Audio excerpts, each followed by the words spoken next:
except knowing he's watching makes you totally forget what you were doing. Now all you can think about is Colonel Sanders. How many spoonfuls of gravy would it make the traditional Victorian? I don't know. You didn't let me finish reading the question. Hey crew, welcome back, and today we are playing I Love You, Colonel Sanders, a finger-licking good dating simulator.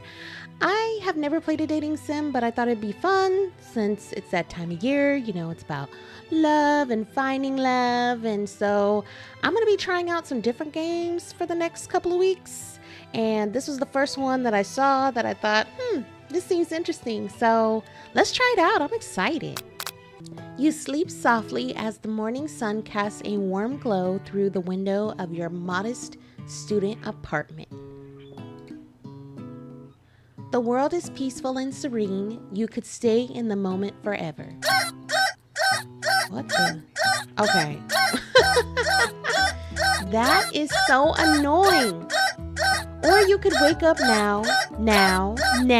Your first day of culinary school is no time to sleep in. Okay. Smack the clock. Shut that thing up. That is the most horrible alarm clock I have ever heard. That is horrible. Lying in bed, you stare at the ceiling, thinking about everything that awaits you at the prestigious University of Cooking School Academy for Learning. Your mind begins to wander. Okay, but the alarm went off. I don't have time for wandering. Who will be there? What will you cook? What should you wear? Time begins to fly by, and you find your imagination getting away from you. Yes, you don't have time for this. You'll need to take this seriously, or you allow yourself to daydream a bit, thinking about the future. Which one would I do? I think I would do one. Like, realistically, I'd do one. I better make sure to arrive prepared for the first day. Yeah, that's what I would try to do, honestly. You bust through your morning checklist, teeth brushed, hair combed, pits deodorized. Nothing can stop you now. You confidently grab a biscuit, strut out the door, and head off to class. Just what you needed to get your blood flowing, okay? I love a nice warm biscuit, little butter, little honey. Okay, I love how they added a little steaming. Yes. Okay, anyway. Standing in the quad, you gaze upon the magnificent University of Cooking School Academy for Learning. That's too long of a name. I'm gonna be messing that up all the time. Here comes your lifelong best friend forever, Miriam. Oh, she's cute. She's the most adorably awkward person you've ever met, and you absolutely love her for it. Yeah, she's so cute.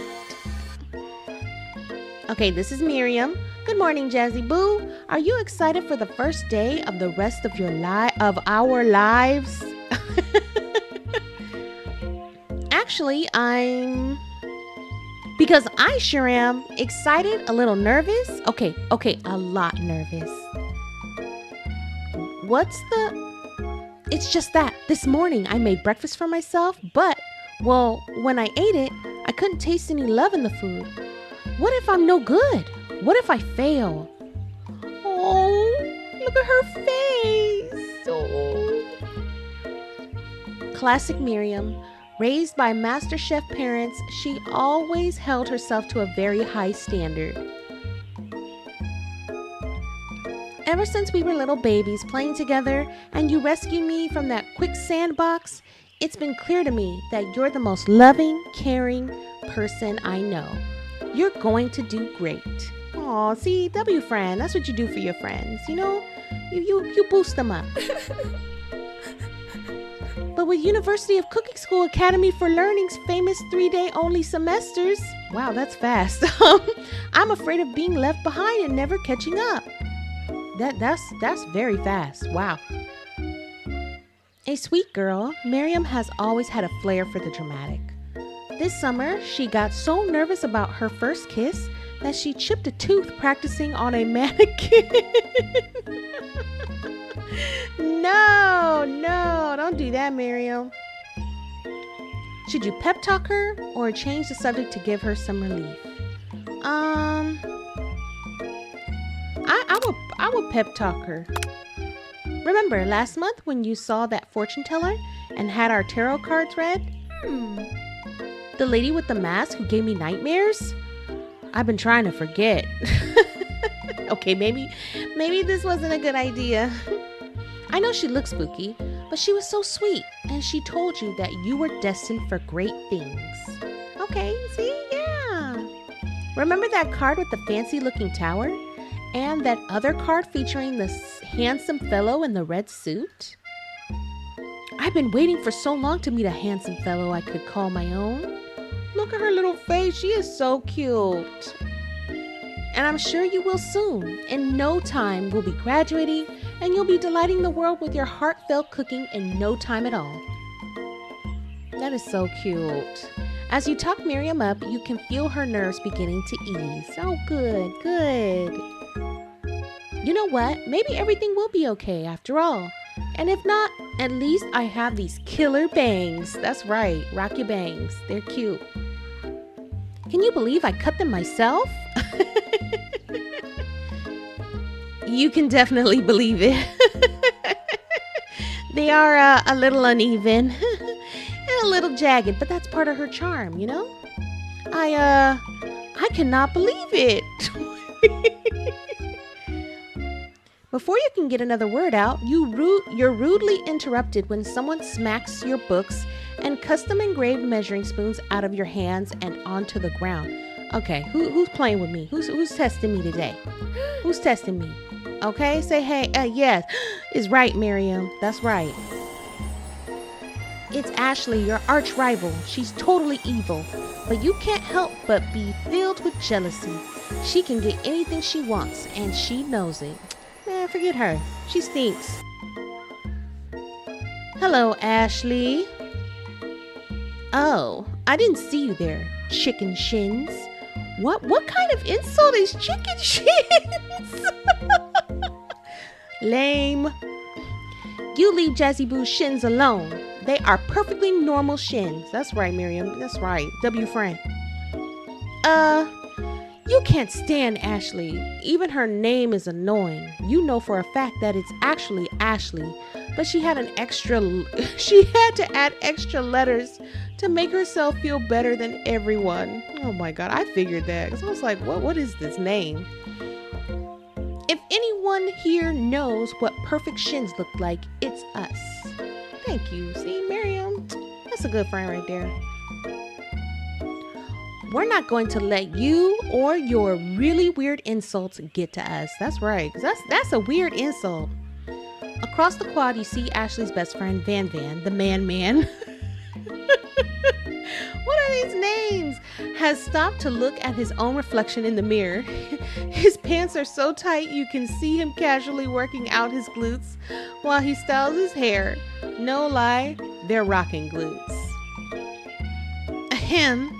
Van, you rang. Oh my gosh. You can just tell this dude's full of himself. You've never been sure what their arrangement is, but as long as you've known them, Ashley and Van have been just as close as you and Miriam, but substantially more devious. Look at the outfit he's wearing. It's giving JoJo, right? Isn't it giving very JoJo? Look at the hair, it's like a star. And then look at the dress and like the posing. It's very JoJo to me. It's very JoJo. I can't believe that University of Cooking School Academy for Learning would ever allow people like you to attend as students. I know, right? You'd think they'd just hand us our diplomas now. Or maybe hire us on as professors. You amateurs could learn a lot from us. Oh my gosh. With the first day of school about to start, there's just no time to properly tell these two off, so you resist the urge. That's hard to do. Let's go, Miriam. Psh, see you later, losers. That's right, Miriam. Tell them off, Miriam. I appreciate you. As you approach the door, you see a goofy-looking kid pushing hard against the window directly next to it. Oh, okay. What was that? Okay, so his name is Pop? Okay, that's nasty. Did you just poot? You pooted, you nasty. Oopsie. Don't cry about it now. I think it's broken. What's broken? You pooted. Didn't you poop? You reach forward and easily pull the door open. That should do the trick. I love you. Okay, kid. Okay, kid. I think you mean thank you. Okay, correction. My name is Pop. I was named after my pop-pop. He's old. Okay. Could someone like this also be a student at the school? He must be one heck of a chef. Also, his name tag clearly says Bob. But I guess he's reading it upside down. What is this? Oh my gosh. It's hilarious. Hi, Pop. I'm Jazzy Boo. So, are you going to make me hold this door all day? Nope. And with that, the young man walks into the building ahead of you. Aww. Is it me or is he kind of cute? Girl, stop. Stop. No. I think it's just you, okay? Yeah, it's just you. He is not, no. You both shrug your shoulders before following him into the building. You stand at the edge of the room, unsure where to sit. Other students wander in and keep themselves busy chit-chatting. A scruffy-looking pooch takes his place at a podium at the front of the class. Adorable. Oh, he is cute. He got a little spatula in his mouth. His name is Sprinkles. That's so cute. Okay, now, quiet down, everyone. Oh, Sprinkles talks. Who is this unreasonably cute pup, and why is he in our culinary class? You must be Sprinkles, head instructor and CEO of UCSAL. He's the head instructor? Wow. Please, call me Professor Dog. I may be cute and little and fluffy, but I still demand respect. Woof. What a cute dog is our professor. What? I said that all wrong. What? A cute dog is our professor? This is the best school ever. I guess only a dog's nose is capable of picking up all the nuances of fine dining. Out of nowhere, wind begins to rush around you as a swirl of cherry blossom petals fill the air inside the classroom. I'm chilly. Someone close the window. Okay, Pop, no one asked you. And then he walks in. Okay, look at him. Okay. You are immediately swept up in the aura of this new student and his remarkable goatee.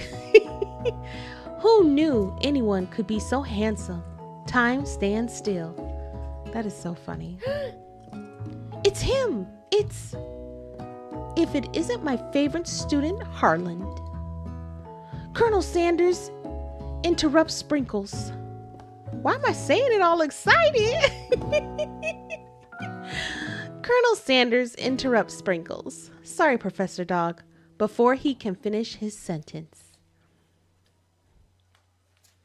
Okay, so now Harland. Okay, I want to say Colonel Sanders, but his name's Harland. Harland, please call me Colonel. Okay, so I'm calling him Colonel. Colonel Sanders. A hushed murmur rolls through the classroom as Colonel Sanders walks down the aisle of desks. Suddenly, the room is sweltering. That is so funny. Sweat begins to bead across your brow. You feel like everyone is looking at you, and you're not entirely wrong. Oh, here come Ashley. You know she hating. And this over here must be Sweaty Sweats-a-Lot. Oh my gosh, her clapbacks are horrendous. Maybe we should open the window back up before faucet pits melts into a puddle and evaporates entirely. Okay, Van, that wasn't good either. Hold on just a second. Nobody talks to my friend like that. That's right, Miriam, okay? Power up, Miriam. Look at her, she powering up, okay? She got that Dragon Ball Z aura. You two both know my name. We were in the same kindergarten class. And what is with all your really weird insults? That's right, they're weird. Besides, when Jazzy Boo sweats, it's not gross, it's beautiful. Look at that shimmer. Okay. I appreciate you, Miriam, but we didn't need all that. That's not needed. Okay, yeah, I take a moment to clean myself up. Okay. It's a good thing you didn't forget about the deodorant this morning. This classroom is hot, hot, hot. Okay. Professor Dog steps in to settle the class down and set some ground rules. Welcome to University of Cooking School, Academy for Learning, the greatest culinary academy in the world. The birthplace of culinary legends past, present, and future. Many challenges await you. There will be tears. There will be blood. There might even be really adorable tiny food. That's so cute. And when all is said and done, there will be a battle. You will lift your sporks and compete in the broom cooking arena. Just then, another student enters the classroom and interrupts the professor's rousing speech. Hi guys. Sorry I'm late. I hope everyone had a good summer. I really miss... Quiet! That's messed up. Late to class is bad enough, but interrupting my monologue.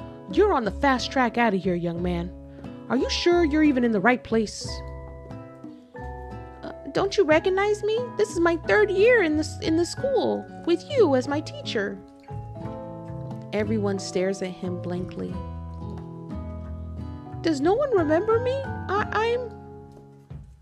You're expelled if you utter one more word before I finish. Let that be a lesson to you students that tardiness is unacceptable. Even Clank made it here on time, rolling halfway across town on his tiny wheels. You turn to see the student Sprinkle is referencing, who appears to be some sort of industrial kitchen appliance. Oh my gosh. This is Clank. No.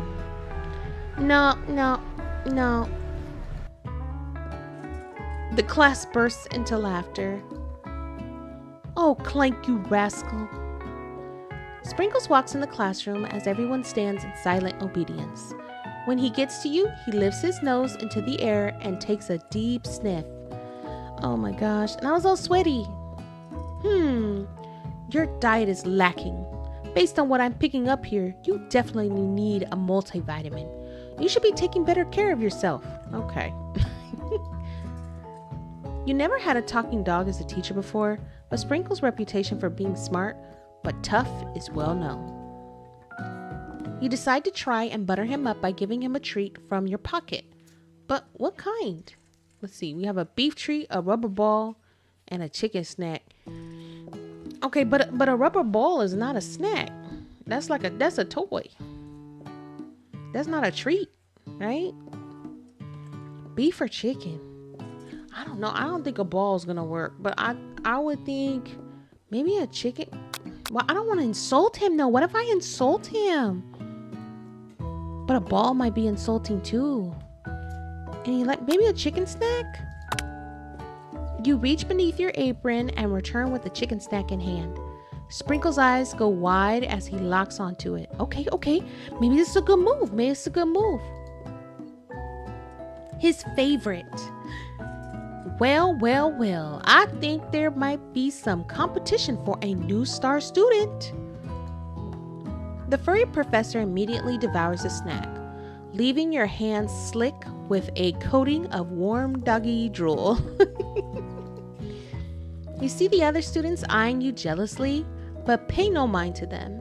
If they wanted to succeed in life, they should have learned the importance of carrying a range of dog treats flavors on them at all times. That's right. Don't be mad. Don't be mad because I made the right choice. Settle down, young chefs. Take your seats and prepare to make your minds open to the amazing possibilities of culinary creation. As everyone rushes to claim their favorite seats, you're left standing at the front of the room. Only 2 options remain. Miriam. Hey, Jessie Boo, there's still a seat here. Okay, she saved me a seat. It seems that no one has claimed this seat next to me, if you're interested. Okay. So obviously my character has a little crush on the Colonel. Should I sit next to my friend or next to Colonel Sanders? Two good options, but which one will you choose? I don't know. Should my first move be like in class, sitting next to Colonel Sanders? You know what? We're going to go for it. We're going to just be bold and sit next to the Colonel. You move to take your seat by Colonel Sanders. It appears he brought no books, pens, or pencils. However, his perfect upright posture shows off a seriousness that makes you confident in his desire to learn. I guess. Thank you for offering me this seat. I've only had 2 rules. Do all you can and do it to the best you can. It's the only way you ever get that feeling of accomplishing something. That's so inspiring. A little off topic if you ask me, but okay. As soon as you settled into your seat, the professor makes an announcement. Think fast. It's time for a pop quiz. Why are you pop quizzing us like this? Why? Yay, a pop quiz about me. What? No, your name is Bob. Okay, your name's Bob. This incredibly important and surprisingly short quiz will tell me if you're ready for life at culinary school. Keep your knives sharp and your focus sharper. Here comes question 1. If train A is traveling to point B and train B is traveling to point A, how important is it to wash your hands before cooking? Okay, that's not related. That's not related. I don't, what? And these answers, it says, doesn't matter at all, extremely, looking at you, Pop. Meh, depends. No, you don't wash your hands all the time. That's nasty. You gotta wash your hands before you cook. Forest is to tree as chicken is to a slam dunk, night vision goggles, or a feather. What are these answers? That's right. Well, yeah. What is the most efficient eating utensil ever created? A meat tenderizer, a comically oversized... Well, I'm sure they mean a spork, though I can't stand a spork. I don't like those. I hate a spork. I think they're terrible. They are useless. That's right. What food is best for a broken heart? Anything as long as it's prepared with love and not too much salt. Camel meat. What? A pancake that looks like a silly face. What food is best for broken heart? I'm gonna say number 1. That's right. Is Sprinkles a good boy? He's a talking dog that teaches at culinary school. He's the best boy. That's right. He's the best boy. That's right. Yeah, I got a perfect score. I know. I got a 5 out of 5. Wow. Be honest. Did you cheat? You look up to see that Colonel Sanders has been watching your tally. You tally your score. He's impressed. I know we just met, but I have to confess.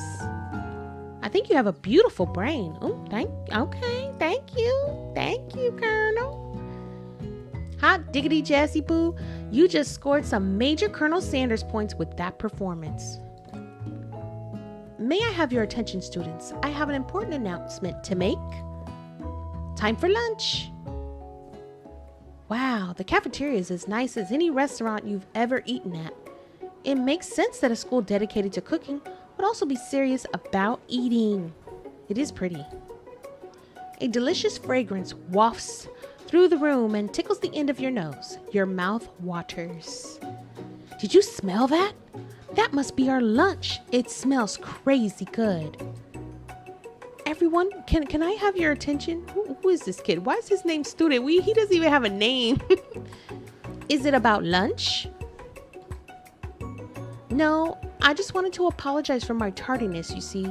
I Howdy, folks. I'd like to make an announcement. Oh, I'm sorry, student. Colonel just popped in. All eyes on Colonel. Hey, it's about lunch. Everyone cheers. Sorry, student. It's about lunch. That takes priority. But shh. Lunch, lunch, lunch. Shh. She said shh.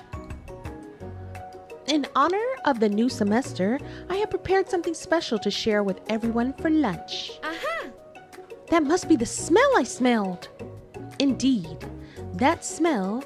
You hold your breath, waiting to see what food this mysterious student has created. You've heard that he's very talented, but were the rumors true? Is this? Colonel Sanders lifts a large bucket above his head. Its contents glimmer in the light. Oh, it's chicken. Piled high are huge pieces of chicken, breaded and fried to a crispy golden finish. The aroma envelops you and you begin to feel warm and safe. Colonel Sanders has filled a bucket with chicken? What a novel concept. Your stomach begins to grumble as if to say, stop thinking and start eating. For years, I have been developing a secret recipe for the perfect fried chicken. By my calculation, nothing less than 11 herbs and spices are required to achieve the perfect balance of flavors. You look around and notice that every other student has a pen and paper and is scribbling notes as fast as they can. But that's all I'll say about that. Okay, he's not giving away the recipe. What, you think we want your stupid secret recipe, dude? Pshaw. Nah, my dude, nah. You hating, Van? You hating. I'm just drafting a last will and testament in case one of those ingredients is poison. Got him? That is a terrible. They got the worst, just terrible comebacks. It's terrible. He looks around nervously to see if anyone else is laughing at his sick burn. Okay, I can't even call that a burn. You wait to see what zinger Ashley has prepared to follow up, but she suddenly takes a different approach. Yeah, and I was just writing in my diary. Okay. Dear diary, today I smelled something beautiful. I knew at that moment that only the hands of a true gentleman would fry chicken so tender. What? Okay, Ashley, you know what? Look, my character likes him, okay? So you have to back off. You see her body language change from bitter and evil to sweet and innocent as she slides closer to Colonel Sanders. She realizes that he is destined for greatness and fame with cooking skills like this. She wants him all to herself. I knew that's what was happening. I knew it. Oh, please. Look, Van calling you out. Well, Van, the man, if you don't want any, I'll take his. Whoa, hold on. I guess I'll try it. He takes one bite and his eyes grow wide. He starts contorting his face as he tries to hold in his pure exhilaration and act unimpressed. Okay, that face is crazy. It's crazy. Easy now. There's enough for everyone. Please, my fellow classmates, dig in. You take one of the pieces of fried chicken out of this bucket and sink your teeth into it. It's amazing. Tasting Colonel Sanders' food transports you to another dimension. Alone with your taste buds gripping a drumstick in your hand, you float weightlessly. Let's see, okay, focus your mind and meditate on this moment. Try and identify every flavor, savor the moment, and everything that it tells you about Colonel Sanders' culinary heart. Swim toward the light. We can go with number 2. This is about love. We're going to number 2. The flavors in your mouth are beautiful, pure, heavenly. What a guy. Along with the flavors, you feel something that can only be described as love. For a man, for a flavor, are they the same? After tasting his food, you try to get some one-on-one time with the Colonel Sanders. Okay, with the Colonel. You approach Colonel Sanders. Let's do it. Colonel Sanders smiles ever so softly as you approach. He stops what he's doing and allows you to break the silence. Colonel, I wondered if I could talk to you for a second. Anything for our fellow chef. What exactly was on that chicken? Huh. How bold to come out and ask. It's an idea I had for a new combination of flavors that will make me my fortune and establish my legacy for all time as I open a chain of highly successful fried chicken restaurants. No big deal. I just I just noticed the cane with the little chicken on the top. What?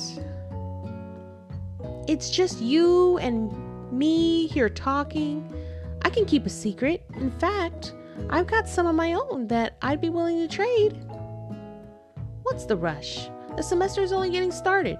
We've got 2 more whole days to get to know each other. Look at his face. He's looking real dirty at me. Why is he looking all like that?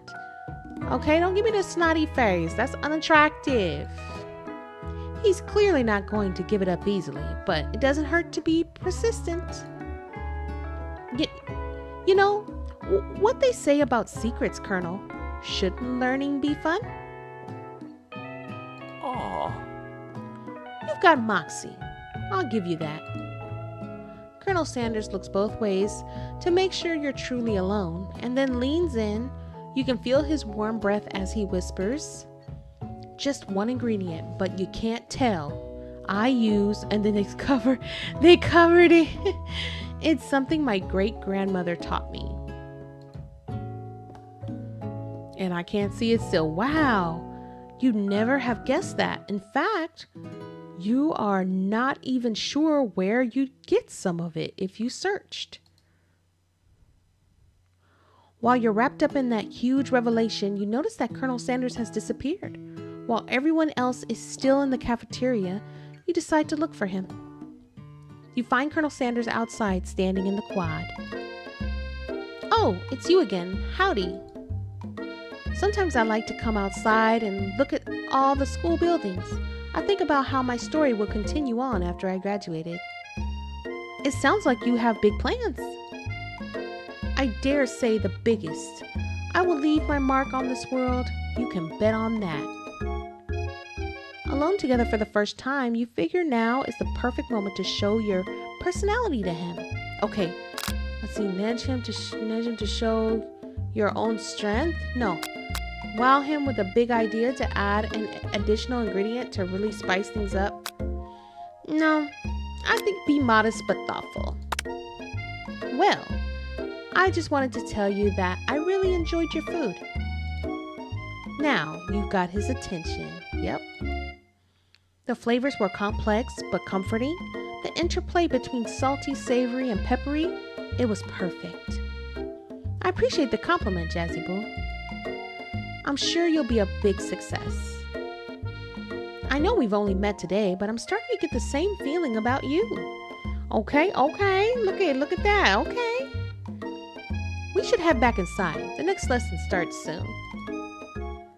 You step into the massive cooking arena where the afternoon lesson will take place. Each student gets an oven and all the tools and ingredients they could need.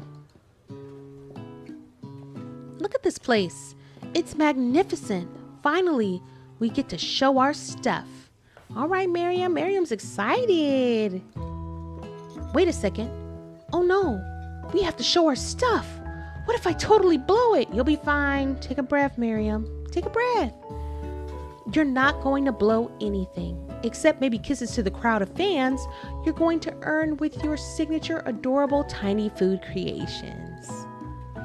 Welcome, students, to the cooking arena. For today's lesson, we'll be cooking with partners. Hurry up and pair off. Oh, I know what they're going to do. I'm going to have to pick between Miriam or Colonel. Naturally, Miriam looks over at you, but unable to control herself, you pounce on Colonel Sanders. No, I'm not being a good friend. Hey, Colonel, would you like to tackle this lesson as a team? A team of 2, that is, me and you, if that wasn't clear. No, I don't like this. I don't like that. Want to be my partner? Aw. Sure, Jazzy Boo. I'll prepare our station. No, I feel bad. No, I would have picked Miriam in real life. Without you as a partner, Miriam is left standing all alone. Two different students quickly take notice. Hello, partner.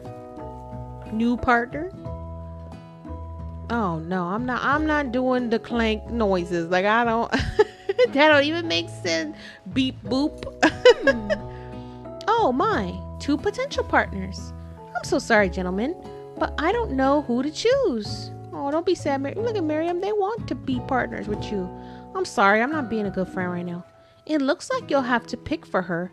Friend duties can be a little awkward, but that's the price you pay for not being alone forever. Who do you want to ask to be Miriam's partner? I'm thinking Bob is better than a machine, so we're gonna go with Pop. Sorry, Clank, but I think Miriam will be partnering with Pop today. Oh, I'm sorry, you're crying. Oh no, don't cry. Pop gives a big smile as he steps up to the same station as Miriam. I'm a chef. Well, I would hope so. You're at the school, okay? He holds up a bandana, and without a bandana, it says banana. He holds up a banana and without peeling it, proudly eats the entire thing. Oh man. Oh, he's weird. All right, he's a little odd. He's a little odd. It's disconcerting, but Miriam is too kind to act gross out. Yeah, she's very nice because that's gross. I love your enthusiasm, Pop. She looks at you like, really, this kid? But it's too late to change your choice now. Sorry. I thought y'all get along well. You thought he was a cute little thing earlier. Now it's time to focus on your own cooking classwork. All right, you two, for today's lesson, we're going to keep it simple. Pick a basic dish and divide up the steps. No chef is an island. It takes 2 flints to make a fire.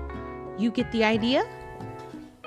Which dish do you suggest to your partner, Colonel Sanders? Let's see. What are our options?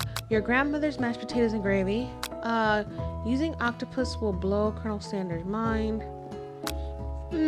Steak tartare seems easy enough. It's fancy, and if you don't need to cook it, you don't even need to cook it.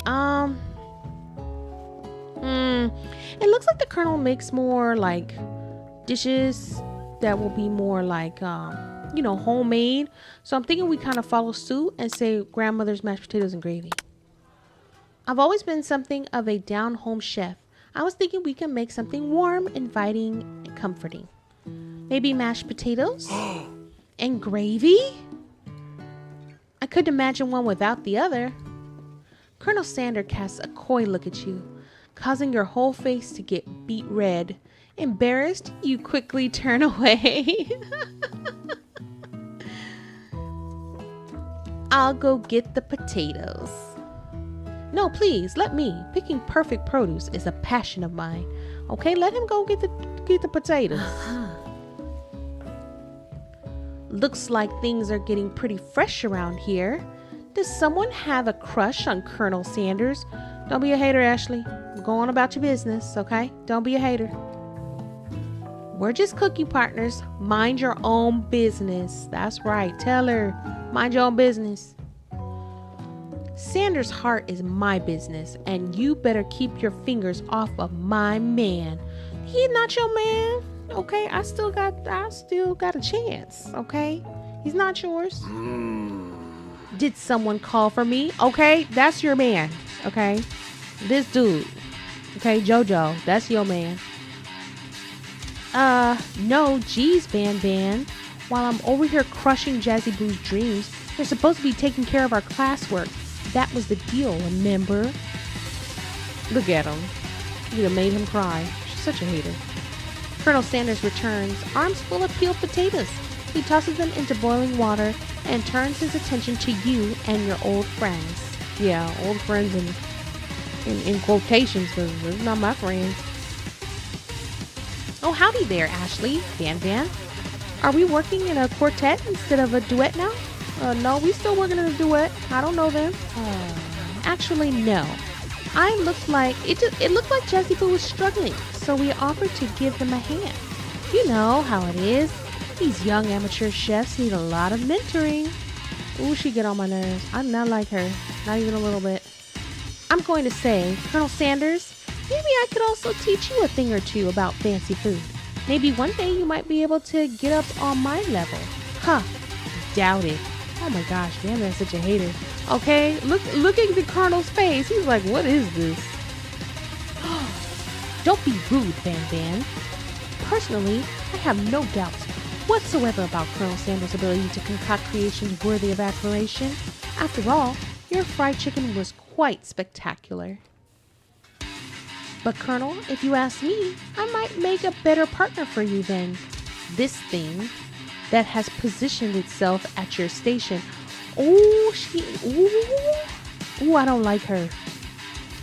Don't you feel deep down that we cast complementary shadows? We fit together like a thigh and a drumstick.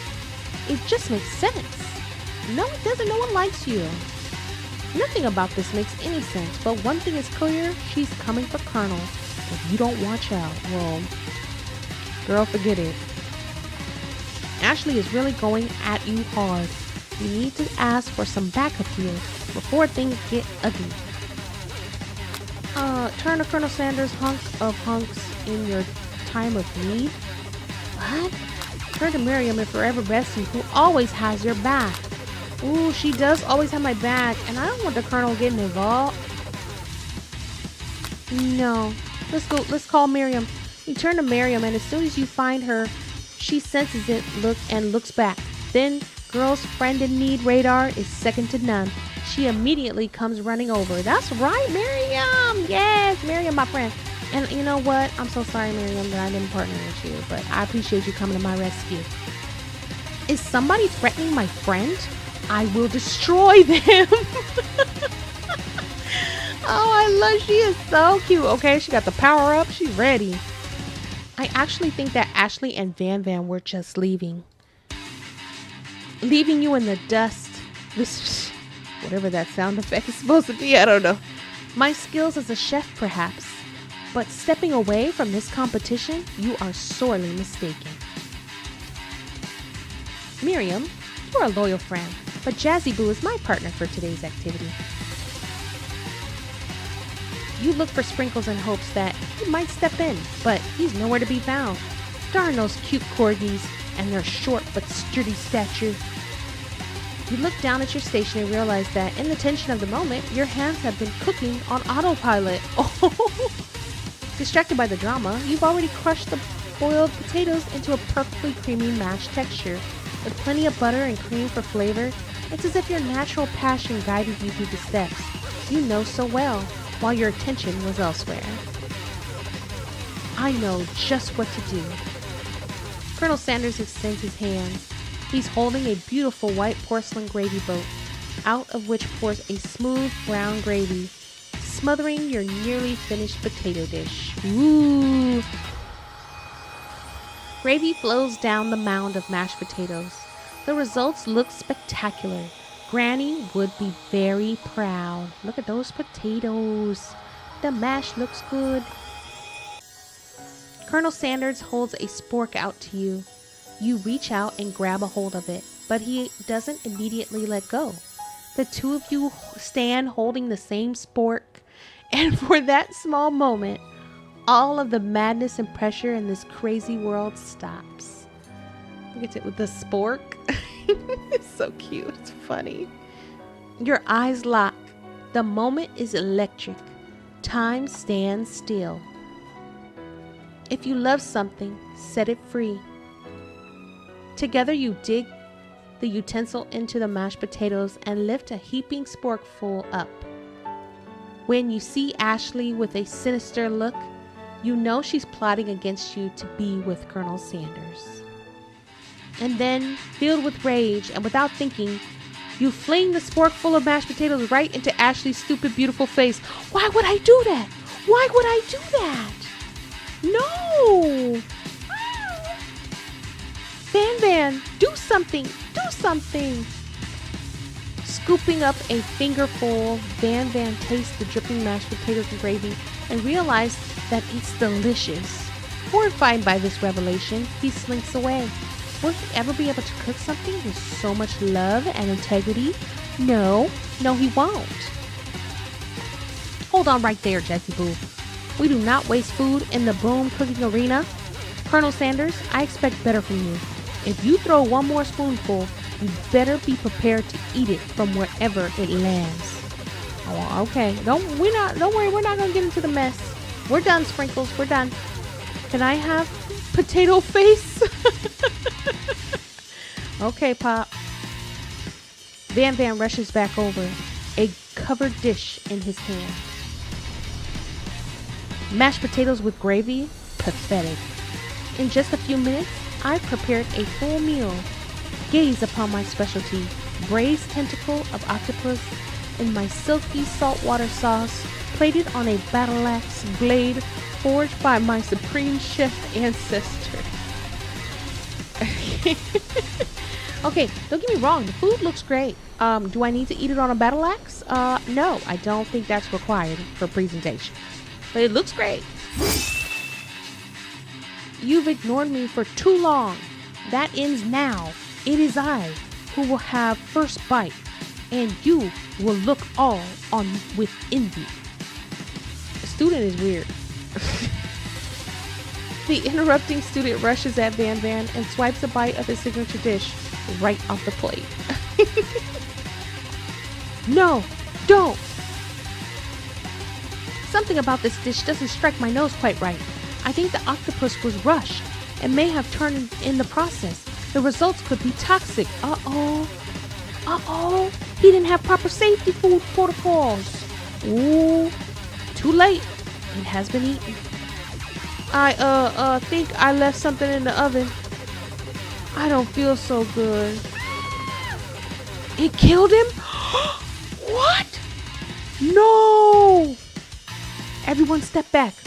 Don't take another bite. When you look back at the plate, the rest of it is gone. You notice the tip of the tentacle being slurped up by Pop's mouth. No, Pop, no! Pop winces in pain for just a moment. Then it almost immediately back to his oblivious self. Wait, what does that mean? Oopsie. Tastes like poison. Okay. The entire class has gathered to watch Pop's final moments. Shock has frozen the whole crowd. They are as motionless as statues. The class bell rings, disrupting the moment and snapping everyone back to reality. It would appear that Pop's enthusiasm for trying new things, despite obvious danger, has inoculated him against poisons of all kinds. Oh, because he's always eating stuff he's not supposed to. So he doesn't get poisoned anymore. That's funny. I'm not sure the professors here make enough money. Okay, you high stress job there, Sprinkles. Ghost of students. Hello. I just turned into a ghost over here. I'm so sorry. Seeing that you're shaken up by by that really annoying student and all his nonsense, Colonel Sanders approaches you. I'm sorry you had to go through that. Please, let me walk you home. What? Like for real? Oh, come on. You follow Colonel Sanders out of the room. At night, the school building has taken on another vibe entirely. It's dark and more than a little spooky. Colonel Sanders stands in the quad, neon glow, and speaks softly. Those mashed potatoes you made in class today? Before you go on, I want you to know they're not as a great representation of my skills. I didn't even realize I was making them. They were amazing. Tasting them, it reminded me why I became so passionate about food to begin with. Colonel Sanders is getting choked up. Cooking is obviously important to him in a way that you find inspiring. Oh, that's so nice. Now might be the perfect time to tell him you're developing feelings for him. Yeah, especially because a semester's like 3 days? Colonel Sanders? Yes, Jazzy Boo? There's something I need to tell you. Oh, God. Bam Bam, why are you here messing up the vibes? Okay, he and I, we're figuring things out. Hold it right there. There's something I need to tell you first. What? Oh, jeez. You see, when I was just a boy, I had a dream that one day I would be the greatest chef the world has ever seen. Okay? And every day since, I have been working toward that dream. Day and night, never stopping, never resting. Also lifting a lot of weights. Like so many weights. Okay. We should follow our dreams with all of our hearts, that our souls may grant them like wishes floating on a shooting star. Oh, that's so sweet. Hey, no, you. Shut up. I'm the one here to say inspirational stuff and be the star of the story. That is not who you are, Van Van. Are we forgetting that your cooking literally killed a guy? You can't prove that. Yes, we can. Literally saw it. I also saw you kill that guy. What was his name? Somewhere in the distance, you hear a long, sad sigh. That's probably Ghost Student. Forget him. We're talking about me. Me. I'm the hero. No, you're not. What the heck is that? Spork Monster? The Spork Monster is here to fight a hero. What the heck is this? Oh, this is getting weird. Look at Van. Now he's quivering. You don't know what to do. I think I left the fridge door open. Later, nerds. Yeah. How dare you threaten me just as I was letting down my guard and connecting with another chef on an emotional level. Be afraid. Be very afraid of me because I'm a monster, see? Is he rhyming on purpose or is that just a coincidence?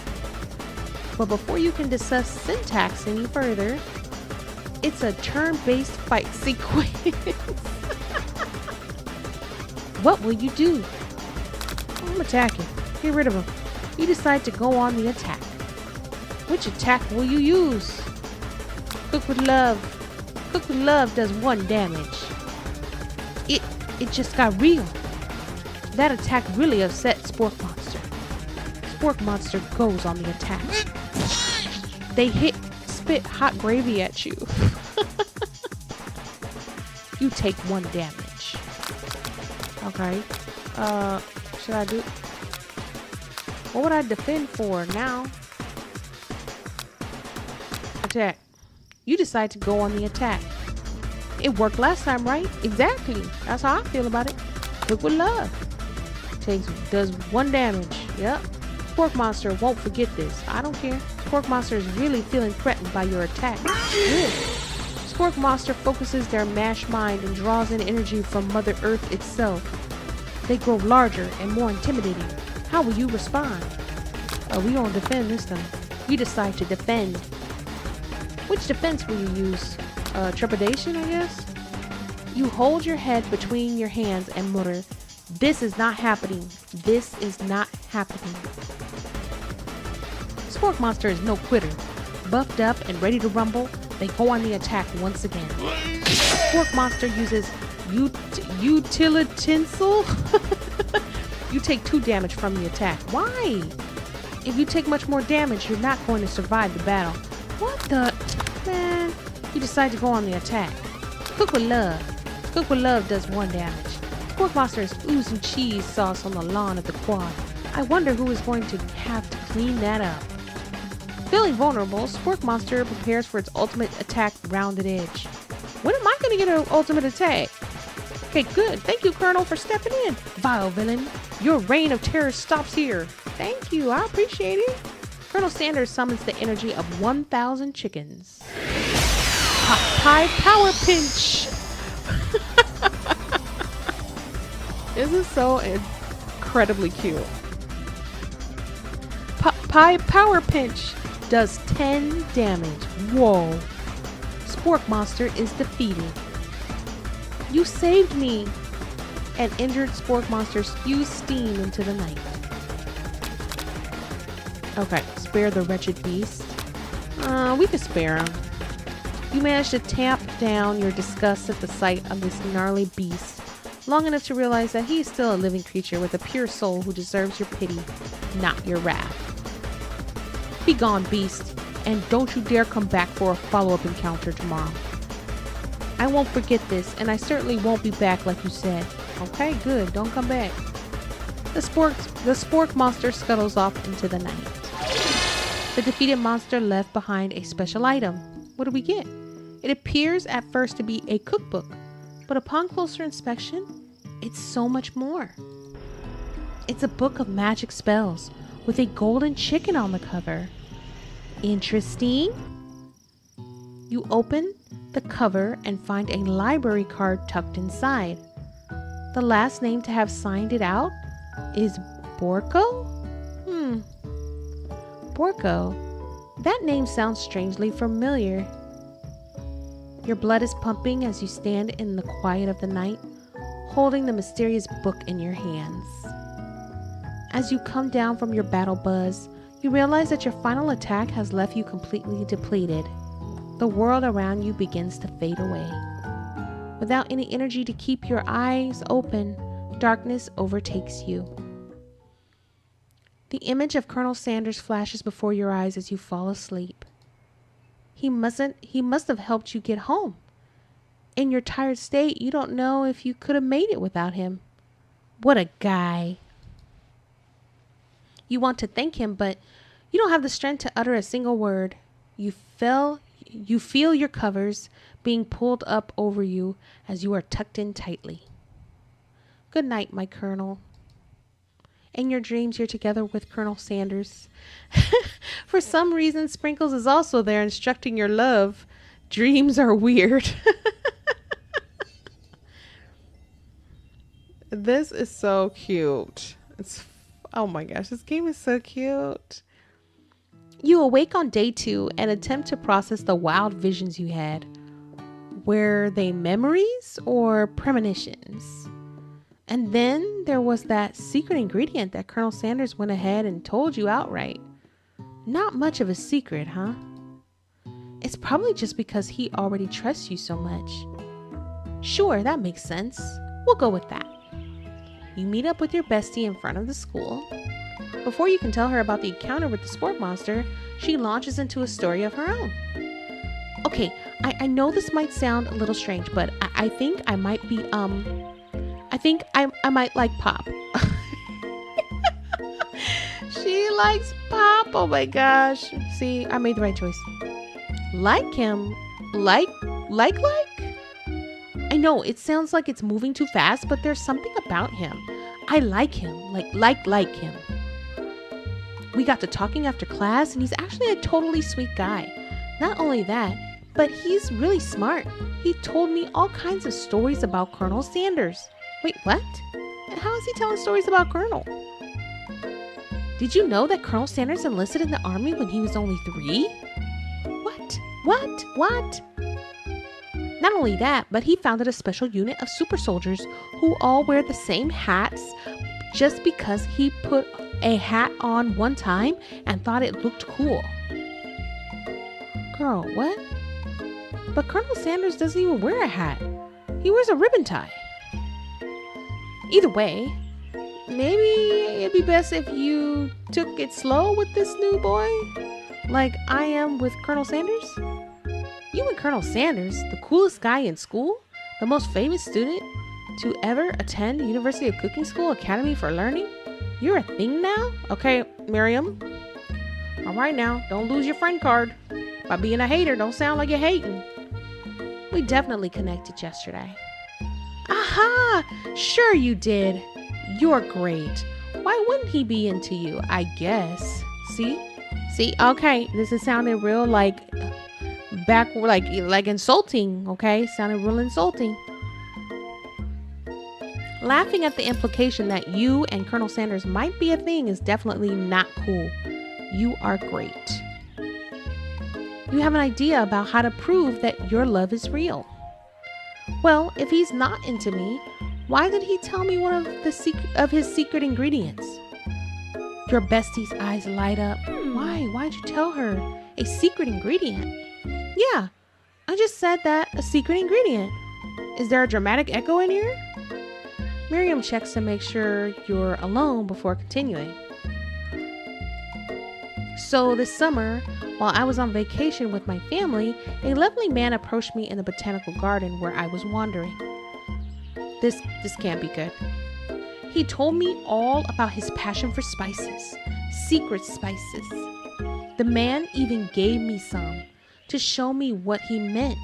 He said it was a powder created from super duper rare dried flower petals, and that if I did him a big favor, I could have some of my own.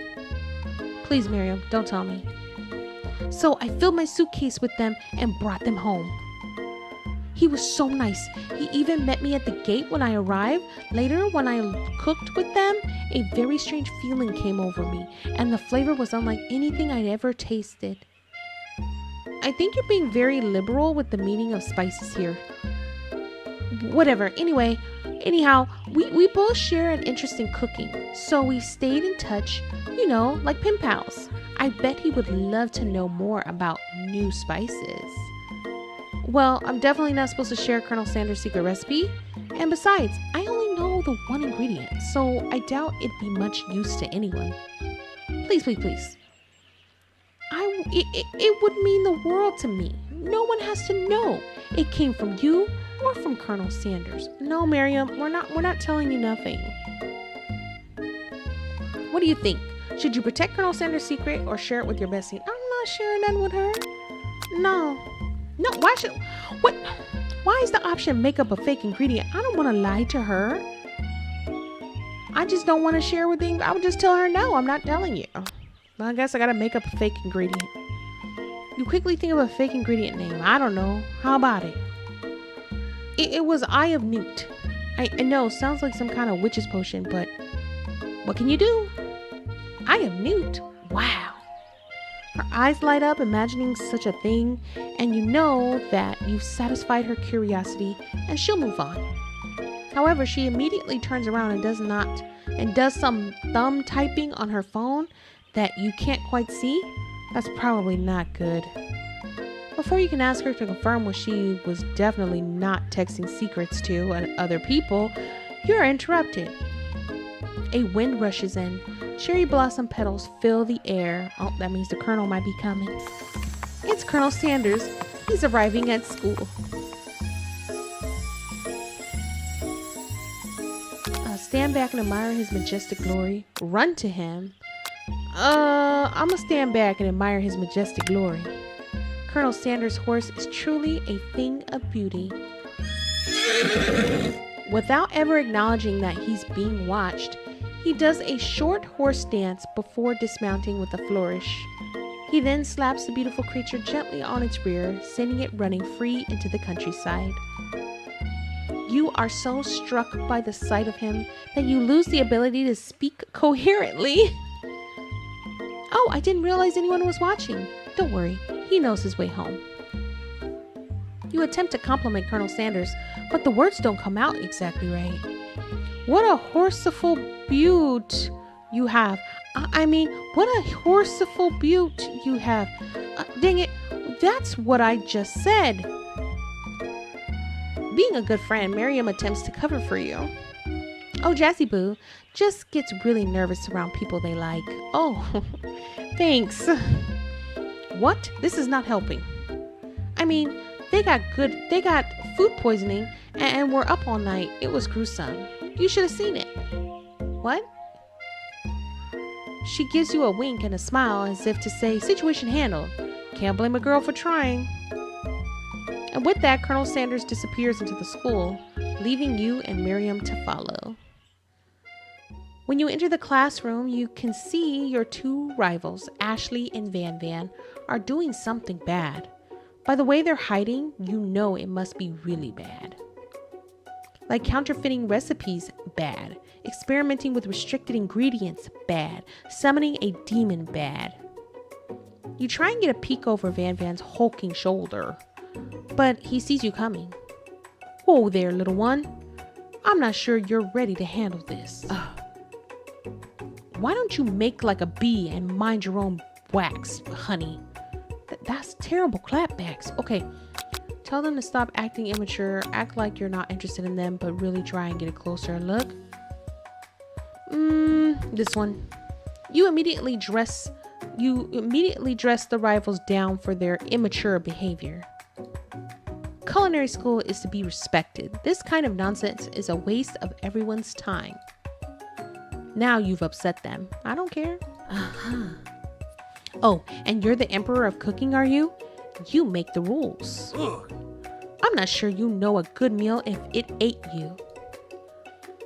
Being the best chef in the world takes more than just culinary skills. It takes creativity. It takes panache. And it doesn't hurt to use a little evil. Oh gosh. You finally get a look at what it was they were hiding, and you instantly recognize it. It's a book, it's just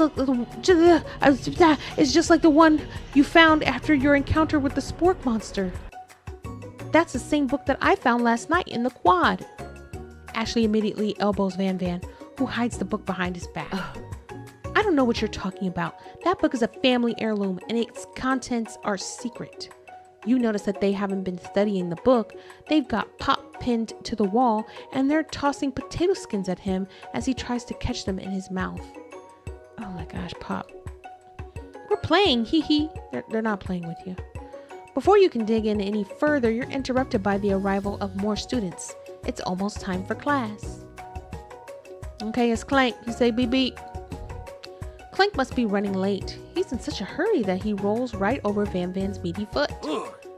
Hey, watch it, you bucket of bolts. You watch how you talk to him. He didn't do anything. Bzz, womp. Who do you think you're talking to? I've never heard such language, not even from a stand mixer. You said womp womp. Oh gosh. No, your mother was a stand mixer. Oh my gosh. Look at you making him cry. Get him, Clank. Van Van jumps to attack Clank, but Clank shocks Van Van, sending him flying across the room. Good for you, Clank. Protect me, Colonel Sanders. These crazed men are about to come to blows. I think it might be over for me, but I'm not interested in either of them. Girl, that's not what's happening. Ashley's tone has completely changed in an instant. She bats her eyelashes at Colonel Sanders. Surely he must know that this is a ruse, right? Gentlemen, get a hold of yourselves. Save it for the arena at least. Or don't, honestly, what do I care? I've got lofty career aspirations to focus on. See, Colonel ain't worried about your drama. Maybe I can help you with your business plan? Just then, Sprinkles arrives to signal the true start of the class day. He's panting, which doesn't seem that abnormal. He's a professor, but he's also a dog.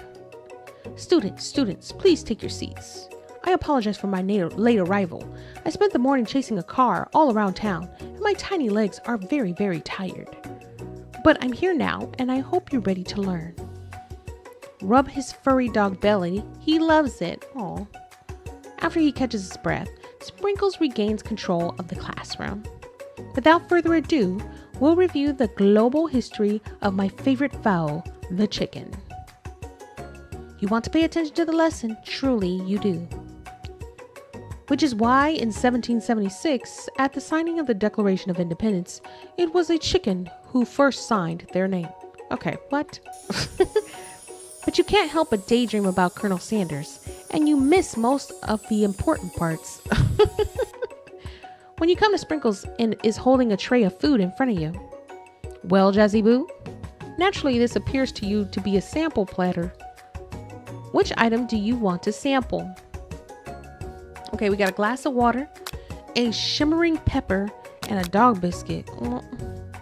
I'm not tasting a dog biscuit. A glass of water. Maybe a shimmering pepper? A brightly colored pepper stands out from the other items. It sparkles in a most eye-catching way. So naturally, you reach out, grab it, and eat it right away. However, your body is not prepared for the heat. Uh-oh. The pepper has triggered an intense spice hallucination. It feels like forever as you trip through the universe. My friend, oh, this guy again. I'm here to give you an important message. Ooh, you must avenge my death and fulfill your destiny. All you must do is... I was saying to fulfill your destiny, all you must do is... I'm going to cough again. Sorry, I think I've got some spice stuck in my throat. It's fine. I'll work through. To fulfill the prophecy, you feel yourself begin to regain consciousness. Oh man. You come to and find everyone is staring at you. That pepper was the last of its kind on Earth, and now it's gone forever. Oh no, I picked the wrong one. You think to yourself, geez, I should pay better attention. We all make mistakes. I'm sure he'll forgive you someday. Come on, it's time for lunch. Before anyone can relax, the cafeteria lights dim, and your rivals enter to make a dramatic announcement. Today's lunch will be prepared via timed competition cook-off. The level of theatrics with these two is off the charts. Okay, so demand they stop wasting everyone's time. Step up and tell them you're on. I'm not sure. I think I'm gonna go with like, you know what? We're gonna do it. Let's go. You're on. A bit of lunchtime competition, huh? Count me in. If I have to wipe the tables with you fools before I set my lunch down on it, then so be it.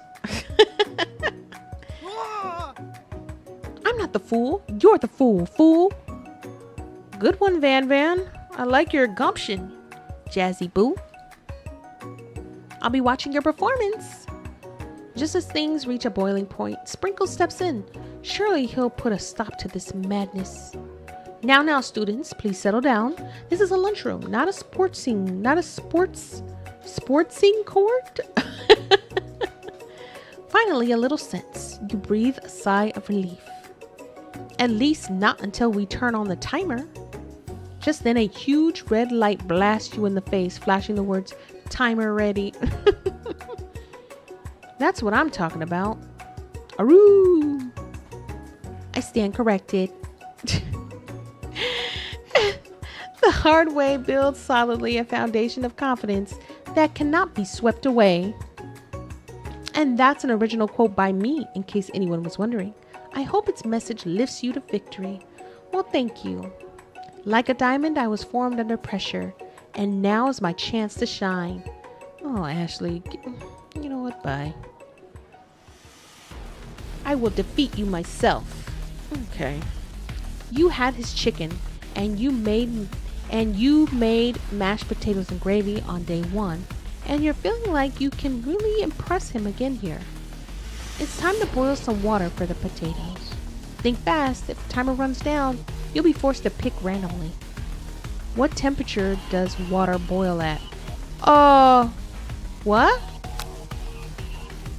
I don't know. I didn't pick anything. I didn't get to pick nothing. What were you thinking, Jazzy Boo? Get your head in the game. I was trying to, but you didn't give me enough time. You're going to need to season this chicken before you cook it. You don't know Colonel Sanders' recipe exactly, but you have an idea. Herbs and spices. Ooh, excuse me. How many herbs and spices did he say he used? 11. That's right. You might not know all of the ingredients yet, but at least you're headed in the right direction. That's right. Tail wagging intensifies. Now that you've got some basic steps going on, it's time to alleviate your craft. What state of mind offers the most flavor? Gratitude. That's right. You must never take this opportunity for granted if you hope to succeed. Your classmates are rooting for you, but Ashley is simply stronger and faster than you. You'd better pick up the pace if you want to survive. When you were a child, your father told you to never forget where you came from. Every day you meditate on his advice and draw energy from that place. Now would you be great to harness that energy, so where does it come from? Small town you're born in. That's right, this is your shot and you're not going to miss it. Oh my gosh, the timer goes so fast. You try to shut out the noise of the arena and focus on your cooking. What is the sound of success? Sizzling? I don't know. Sizzling. Oh my god, I should have said silence. Don't make me get the spray bottle. Next question. You notice Colonel Sanders out of the corner of your eye. I believe in you, Jazzy Boo. He's actually cheering you on. Which would be awesome, except knowing he's watching makes you totally forget what you were doing. Now all you can think about is Colonel Sanders. How many spoonfuls of gravy would it make the traditional victory? I don't know. You didn't let me finish reading the question. What were you thinking? Get your mind back in the competition. This is not enough time to read. You were stranded on a desert island and the only one desert cookbook. Which would you take? Wait, what? A dessert. Oh my gosh. You are stranded on a desert island and only one dessert cookbook. Which do you take? With only one dessert? What a hunk. I know, right? You know what? Shouldn't you be focused on the challenge? You're falling behind. Sorry, I forgot the question. Gondola. What does that have to do with crafting spectacular fried chicken and delicate baked biscuits? I barely have enough time to read the things. Oh my gosh, I'm gonna lose.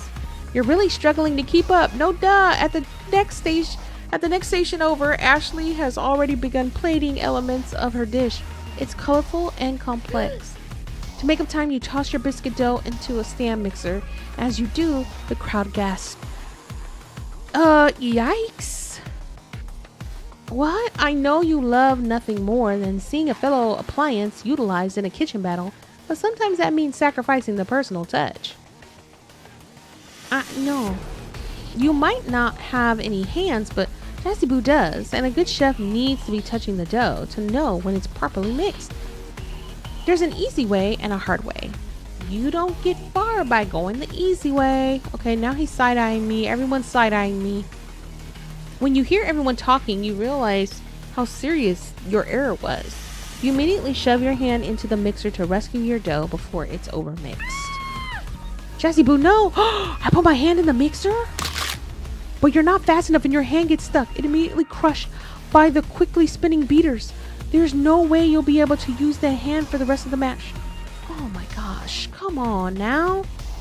Colonel Sanders shakes his head in shame. Not in shame? You're not even gonna see if I'm okay? What you often find is that the easy way can turn out much, much more difficult. Everyone stop what you're doing right now. This battle is over. It can't be. I was so close to finishing my dish. Sweetheart, look at your hand. You simply can't go on. Aw, that's too bad. And here I am with a complicated dish ready to serve. Surely that makes me the winner by default. No, it wouldn't be fair to compare the two on account of Jazzy Boo's injury. You see, Sprinkles begin to lick his doggy chops as he locks onto the dish. But I suppose you should at least tell us what you prepared. Well, because I'm the sweetest, I skip straight to dessert. Under this white chocolate dome, you'll find a wide array of delights, taking you on a journey of flavor that tastes good and tells a story of excellence. I was going to ask Jazzy Boo to do the honor, but since you're injured, I'm afraid that pouring this creamer of delicate hot chocolate sauce might be too difficult. Colonel Sanders, if you wouldn't mind lending me your strong, steady hand. Look at her. Colonel Sanders pours the hot chocolate sauce on top of the dome, causing it to melt away, revealing the secret hidden within it. Inside, you'll find a delicate fried cheese croquette atop a slice of honeycomb, ice cream, 2 ways, tender nougat, and pearls of blueberry gelée. That is very fancy. Don't know what that's going to taste like, but looks fancy. Colonel Sanders seems intrigued, but perhaps not impressed as he dips his finger into the chocolate sauce. Simplicity isn't your strong suit, is it, Ashley?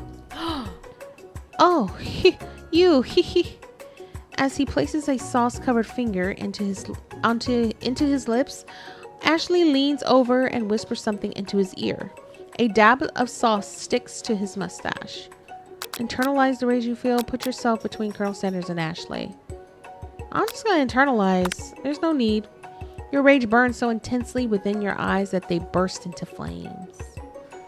The flames cause your eyebrows to catch fire and turn to ash, and they fall off your face, which means people will have a hard time understanding your emotions for the rest of the semester, perhaps forever. Why is this happening to me? Look at how the Colonel's looking at me. He's looking at me. Why? Oh my gosh. Embarrassed and ashamed by your poor performance, not to mention your crispy fried brow, you run to the quad to be alone. Man, I'm having a rough day. The beautiful weather feels like an insult. Inside of you, a storm rages. It's Colonel Sanders. He's probably here to tell you that he and Ashley are in love and have decided to get married. And he won't even ask you to cater his wedding because you're a terrible chef and an awful person. You try to hide from him, but he approaches you directly. I know you're hurting right now. Not just from the devastating loss, but from the run-in with the mixer and that small fire. We should get that checked out. I'm fine. Can't you just leave me alone? I'm a loser. I'm not fit to fill your fryer. I'll never be a master chef. Failure is part of life. Not just for you, but for all of us. Do you think I've never failed at anything before? That's exactly what I think. Well, then think again. I wasn't always the man you see before you. Enrolled in culinary school, incredibly handsome, successful, motivated. Okay, he hyping himself up. A lot. Well, handsome, sure. I was born that way. But I've walked other paths and arrived at dead ends. I was passionate about life, but I failed as an obstetrician. I was passionate about justice, but I failed as a lawyer. I was passionate about livestock, but I even failed as a mule handler. That one was especially humiliating.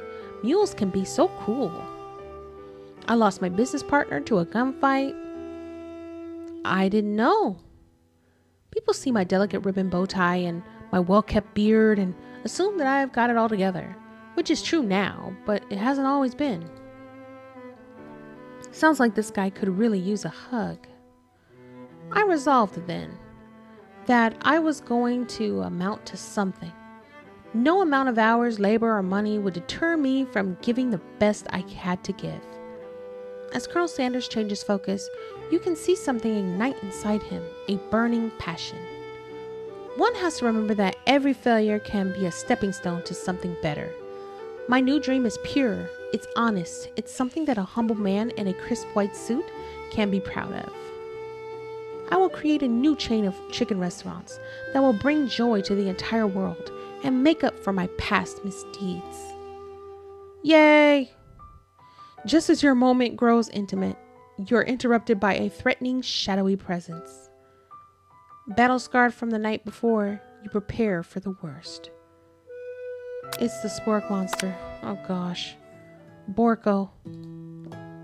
It is I. I know I said I wouldn't be back, and after the whole fight to the death thing, maybe you don't really want to see me anymore, but I just wanted to say that I was wrong to attack you, and I apologize.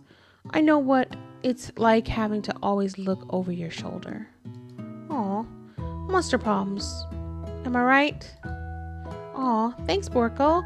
I'm glad there are no hard feelings. Getting jumped by a giant creature in the dark of night can really rile a person up.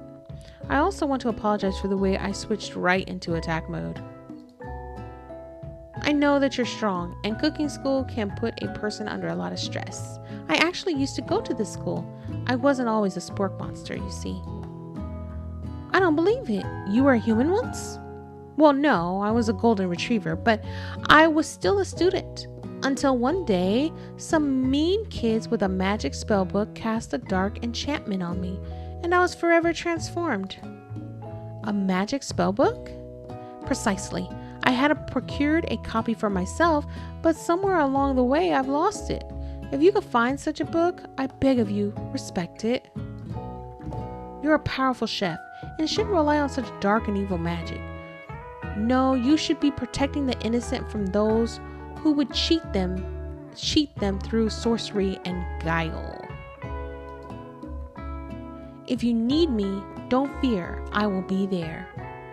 It sounds like there's some bad cooks in the kitchen of life. Jazzy Boo, together I am sure we can defeat them. That's right. Come back to my hideaway and we can discuss. A personal invite? You can't imagine what Colonel Sanders' home must be like, but it sounds like you're about to find out. Stepping inside Sanders' home, surrounded by his things, you start to feel a special bond with him. You got a nice place. It's nicer than my place. Okay, this is where we need to be hanging out at, because my place is garbage. Goodness. It looks like you've lived such an exciting life, Colonel Sanders. Every day can be an adventure if you approach it with the right attitude. Long ago, I made the decision to never stop searching, never stop working, never stop imagining.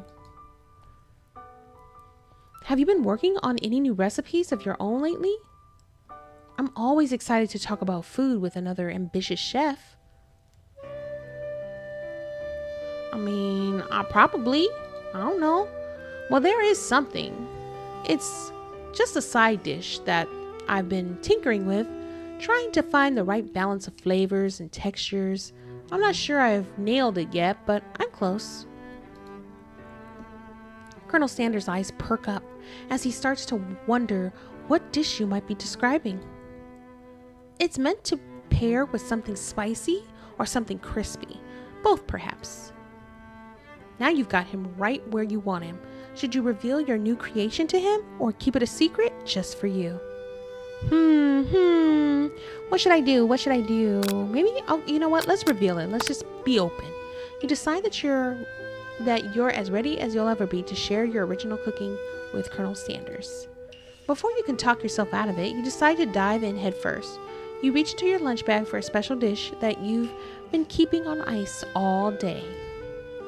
I present to you my original coleslaw. The shredded cabbage dish glistens in the light of Colonel Sanders' luxe hideaway. Okay, it's very luxe.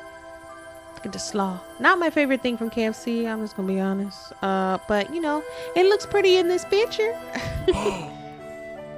Magnificent. Together you chow down on the creamy slaw until just a spoonful remains in the bowl.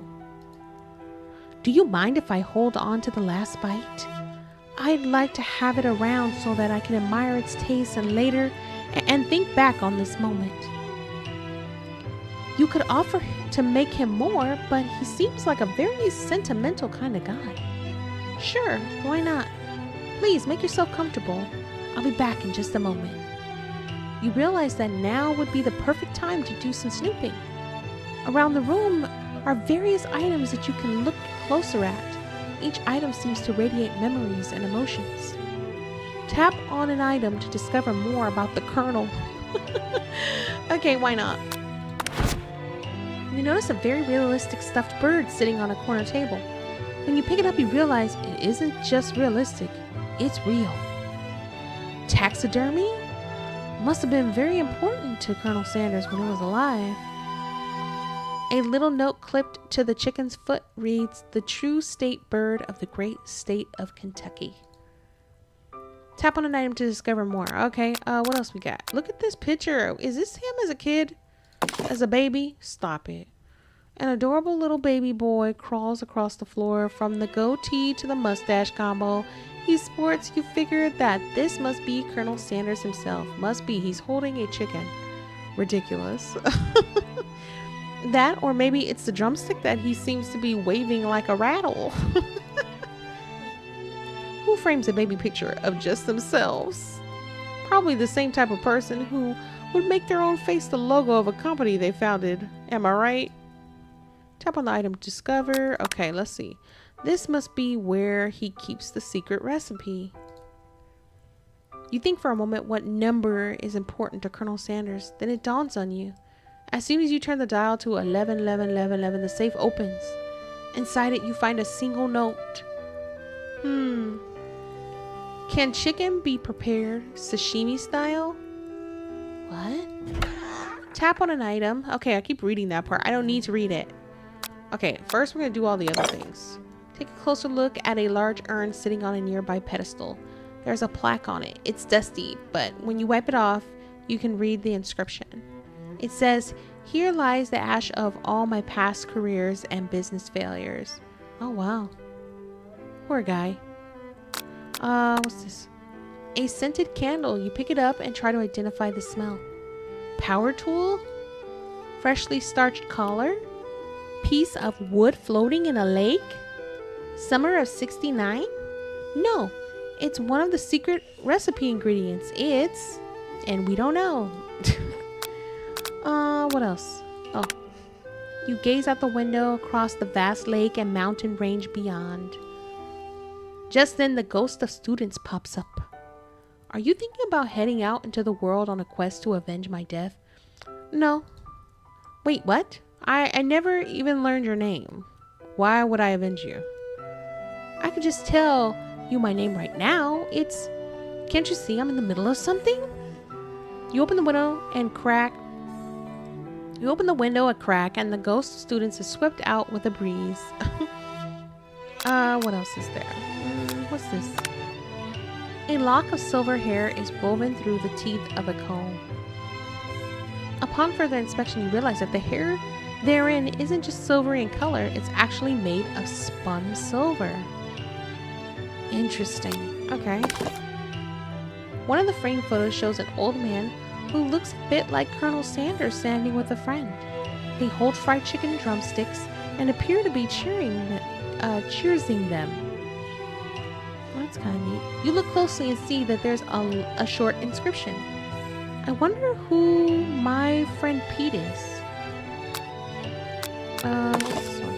The photo appears to be Colonel Sanders, except he's an old man visiting the pyramids of Egypt. Maybe this is where he discovered one of his secret herbs and spices. Okay, let's see. Okay, the only thing left now is... You open the door to Colonel Sanders' closet and find a row of his signature white suits hanging within. You take one off its hanger and try it on. The jacket is a bit big for you, but it's soft and comfortable. You give yourself a deep hug, breathing in his scent. They say that home is where the heart is. Is this what they meant? Before you can look any further, you hear Colonel Sanders returning. He has a new dish that he has been working on, and he wants you to taste it. You try to act casual until he asks you why you're wearing his jacket. Oh gosh. I don't usually loan those out, but I must say it does look good on you. Oh crap, the jacket. You forgot to take it off. You tell him you're cold, you fess up and tell the truth. You decide that now is your perfect moment and make a big move. Okay, what we're gonna do here? I think, you know what? We're just gonna be bold. I don't know. Should we just make a move, or do we like tell the truth, or just like tell him lie? I don't want to lie. You know, we're just gonna go big. We're just gonna do it. Whoa. This isn't that kind of game. Oh no, he got mad. Not that we blame you for trying, but still.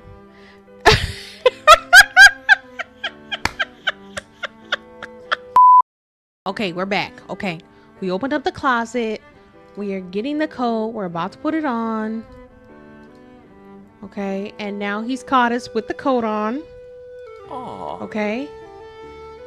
Okay, now we're gonna make a different choice. Okay, we definitely not gonna pick this because this will be game over. Okay, you know what? We're gonna fess up and tell the truth. You confess. I think I've developed feelings for you.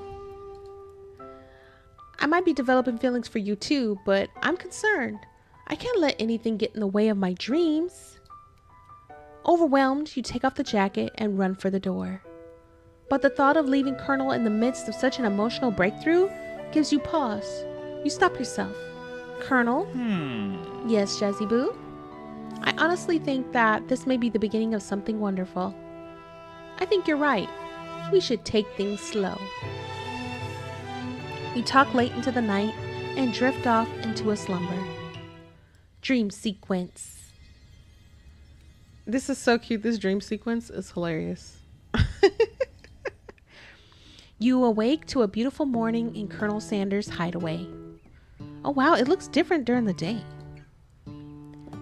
Did you make the right decision on how to respond to Colonel Sanders? Only time will truly tell. Today is a day that could change the rest of your life. Your thoughts are interrupted when Colonel Sanders emerges into the room. He's holding a gorgeously plated breakfast, and your mouth waters at the sight of it. Here's a simple breakfast I just whipped up. It's meticulous. It's chicken and biscuits with butter. You taste Colonel Sanders' food and it takes you on a journey. When you return, he's waiting to ask you an important question. So, would you say that we're the perfect match? How presumptuous. My cuisine and your taste buds, that is. Such confidence, such grace. Could he be the world's greatest gift to cookery? Let's flatter him a little bit. You know, I think we might make a great team. A single tear begins to pool in the corner of his eye as he gazes out the window. Oh. And with the right business partner, I know I can't fail. Business partner? Could he be talking to you? It's all happening so quickly. Overcome with emotion and confused by your feelings, you're on the verge of tears, unable to speak. The only answer you can find is to run out the door and get home. There's still one more day of school after all. The University of Cooking School Academy for Learning waits for no one. You get home to find something very surprising. Your best friend is there waiting for you. What? Where have you been? Because I had one heck of a night. I've been desperate to talk to you about it, but I couldn't find you. I got worried that something had happened to you. It's okay. But now that it turns out you're fine, I can finally get up to speed to tell you on the saga of Miriam. Sure, but you will not believe what happened to me after school yesterday. I went on a date. I think I can believe that. Since I've been partnered up with Pop, he asked me to go out with him. Of course I told him, you'd better harness those wild horses, young man. I'm not that kind of girl. But he was just interested in spending some one-on-one time together and getting to know me, so I said, yeah, sure, I can get to know the little guy. Long story short, he took me to my favorite shush house. I don't know what that means. But things quickly spiraled out of control. Did she just say shush house? As if that's something people just say. What is that even referring to? That's what I said. And now I'm not really sure where we stand. You don't give Miriam time to tell her whole story, however. Bottling up the details of your own night is just too much to bear. And I went on a date too, back to Colonel Sanders' house, where I spent the night with him. You what? Nothing happened, but the emotional connection, wowzers. Together with your bestie, you feel like you can do anything. Yep, she's gonna give me that support. She's a good friend, and that's what she does, and I support her. But I gotta start being a better friend. I feel like I'm not as good of a friend to her as she is to me. When you arrive at school, you encounter your rivals in the quad. You can tell from a distance that they're picking on Pop, though he himself might not quite grasp that fact. Because you know he's Pop. What's swirly? It sounds delicious. Oh, it's great. I'll order you up one right now. I'll have my swirly with sprinkles, please. Hee. Sprinkles is a dog and a treat. You can get your swirly dipped too. Ooh. Why don't you pick on someone your own size? because I'm literally the biggest person at this school. There is that horse that Colonel Sanders rides to school, but who would dare pick on such a gentle and beautiful creature? You've got some nerve, Jazzy Boo, suggesting I pick on a defenseless horse? And no one said that. Now you're twisting my words, and I won't have it. You clench your fist, but the injury from yesterday's mixer accident makes you wince with pain. Doesn't look like you can go on cooking like that. Might as well just give up. I'll never give up. Ever. Colonel Sanders arrives just as it appears things are close to boiling over. A naturally intuitive person, he senses that something has been going on. Is everyone excited for the final day of school? Jazzy Boo, how's that hand feeling? I'm sure you'll be back in fighting form by this afternoon. Aren't you concerned about my hands, Colonel? Yesterday I almost broke a nail winning so hard. Oh my gosh, you're so corny. Technically, I don't believe a winner was decided, but your presentation was quite impressive. What is he doing complimenting her? But what about the flavor of my delicate, warm, gooey chocolate sauce?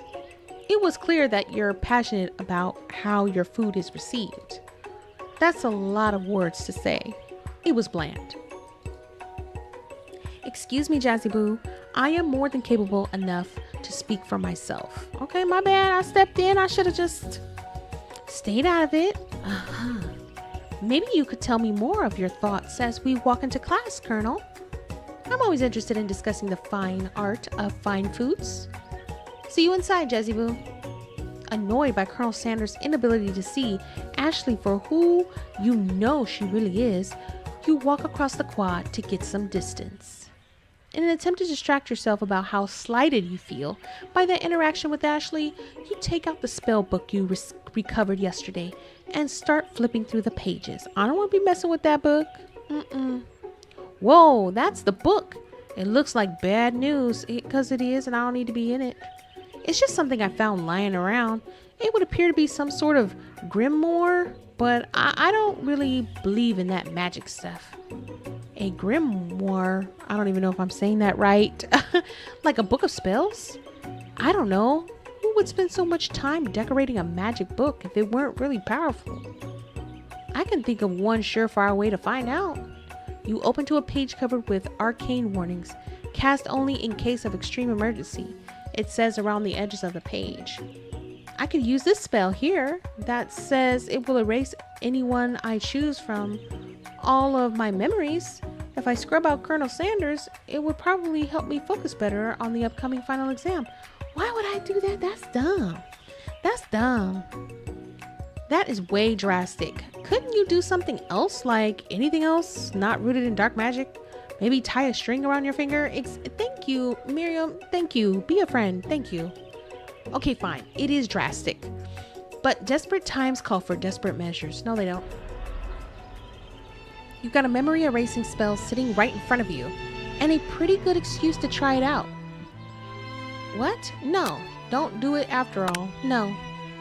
You take your friend's advice and put the book away. It's almost time for class.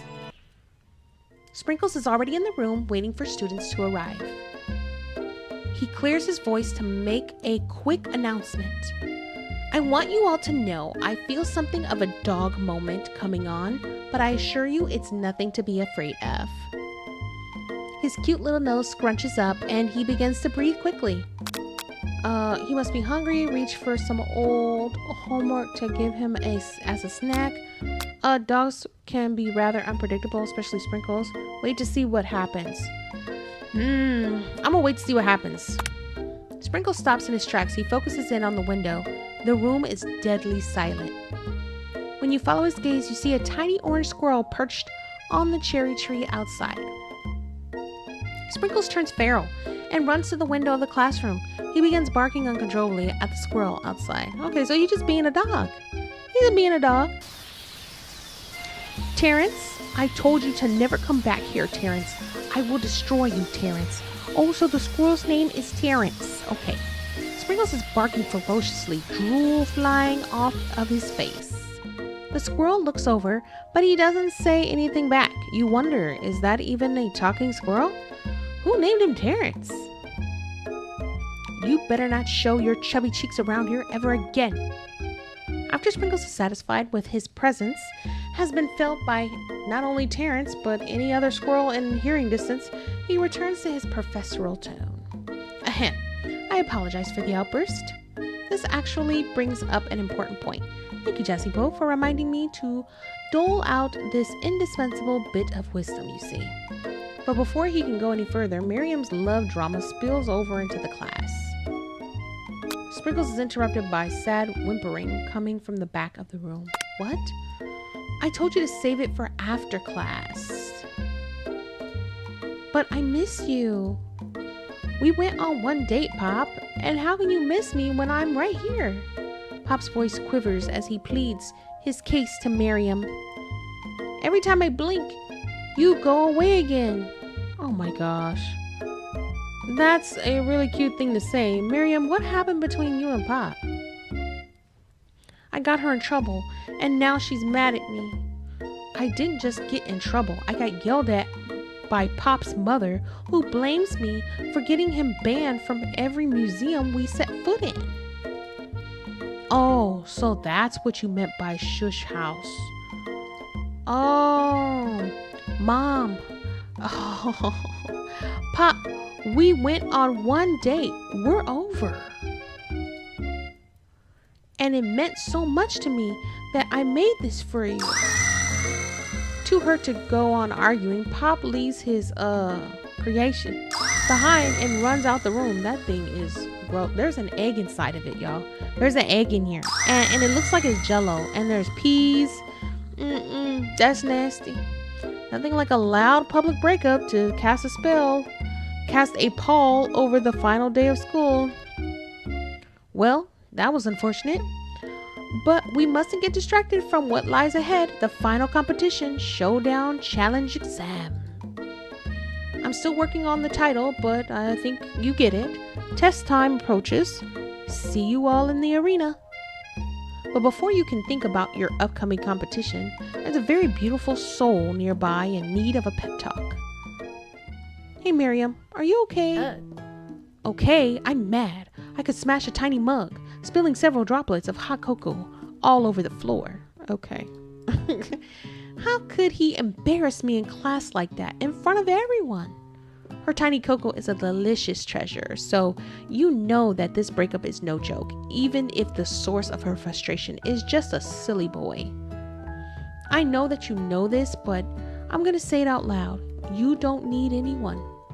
Me and you, we're gonna cruise through this final test and hit the carpool lane to Success City. Miriam brightens up, imagining the wind rushing through her short bangs, but she hesitates to embrace the feeling all the way. You're not going to settle up on Colonel Sanders' stallion and ride off into the sunset without me. Of course not. Well, maybe sort of, but I'm sure there's a pony out there with your name on it and a ranch big enough for both of us and whoever else we want to bring along. If it's not Pop or Clank or anyone else you meet today, tomorrow, or this whole year, so what? You're a special person. You shouldn't settle for the first someone to show a little interest anyhow. Miriam gives you a big hug and wipes away the tears from her cheeks. That's so true. That's good advice. I should really review my menu for today. I'm going to make a very special soup. Oh, good. And I bet the professor dog is gonna love it up. While you were pep talking Miriam, a lot of reading in this game, you completely missed lunch, but that's okay because you had a better idea of how to spend the time before your exam. You decided to head to the arena early to practice a dish. That is it. Look, see, I'm not even seeing the words right. There's been so much reading. This is it. The location of your final challenge, a test of will, a test of courage, a test of talent, and a chance to beat the pants off of Van Van, the supposed man, and his eviler counterpart Ashley. As planned, you begin to run through a quick test of a recipe you've been working on, Jazzy Boo's famous chicken pot pie. After practicing for months, making this dish comes second nature to you, and you're able to quickly get a fresh pot pie in the oven But as soon as you do, your cram session is interrupted by Colonel Sanders. Jazzy Boo, what are you doing here? There's still time before the final exam. Oh, just taking it all in. I'm big into visualizing success. I'm looking at my station and picturing victory. The pot pie has begun to bake and the smell is slowly filling the space around you. Visualizing, huh? That's too bad. I was hoping you were here cooking something very delicious. You'd usually happily share your food with anyone who is hungry, but the last time you let Colonel Sanders get into your head, it cost you a cook-off. You decided that it's time to put your cooking above your romantic desires, but the decision gets hard to stick to when the oven timer goes off behind you. Ignore it like there was no sound at all. Fess up about your practice dish. No. I'm gonna fess up. Okay, you got me. I'm doing a little bit more than visualizing. I know my nose can smell a pot pie from 400 yards. That's an oddly specific distance, but you'd expect nothing less from such an oddly specific man. You knew it? You knew it was a pot pie just from the smell? Not just a pot pie, but a chicken pot pie with an all butter crust. And my nose is telling me something else. Oh no, is it burning? No, I can smell that it was made with a heaping helping of TLC. But it's probably start burning, and it'll probably start burning any second if you don't pull it out. The moment of truth. Wow. It's the best pot pie I've ever tasted.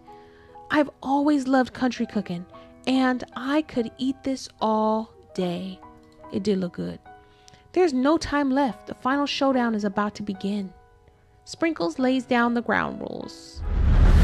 There are no rules. That's it, except to cook with everything you've got. You step up for the cook-off of a lifetime. You decide that mac and cheese plus the pot pie you've been practicing are just the dishes that'll push you over the edge to victory. Meanwhile, both Van Van and Ashley are prepping wildly elaborate dishes per their usual over-the-top selves. Miriam has her giant magnifying glass and several sets of tweezers. She's definitely prepared to go big, going small. Because she makes little foods. That's cute. Colonel Sanders seems to be harnessing his 11 herbs and spices, but he's trying to find a way to improve on something perfect, his original recipe fried chicken. The intensity in the room starts at a full 10 out of 10 with a frenzy of action. Everyone is calling out really cool special cooking moves as they prepare their food. Wow, this is getting serious. Colonel Sanders batters his chicken as it levitates through the air. Egg wash. Miriam furiously injects ingredients into an itty-bitty pot of broth. Best friend, faster blaster.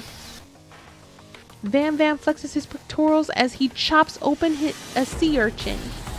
Let's rockin' not rockin' roid. Ashley scoops her pastries off the tray with lightning speed. Shallow personality spatula. Not shallow personalities, but that's great. That's great. Even Clank gets in on it. 5-Del pressure point chicken cooking technique. Okay, that's terrible. I'm sorry, Clank. You need to work on that a little bit more. Wait, when did Clank learn to speak English? It's the singularity as was foretold. What? I don't get it. We mustn't let it happen, or the appliance uprising will take us all. Oh gosh. Self-destruct. Van Van quickly unplugs Clank and rolls him out the back door of the arena.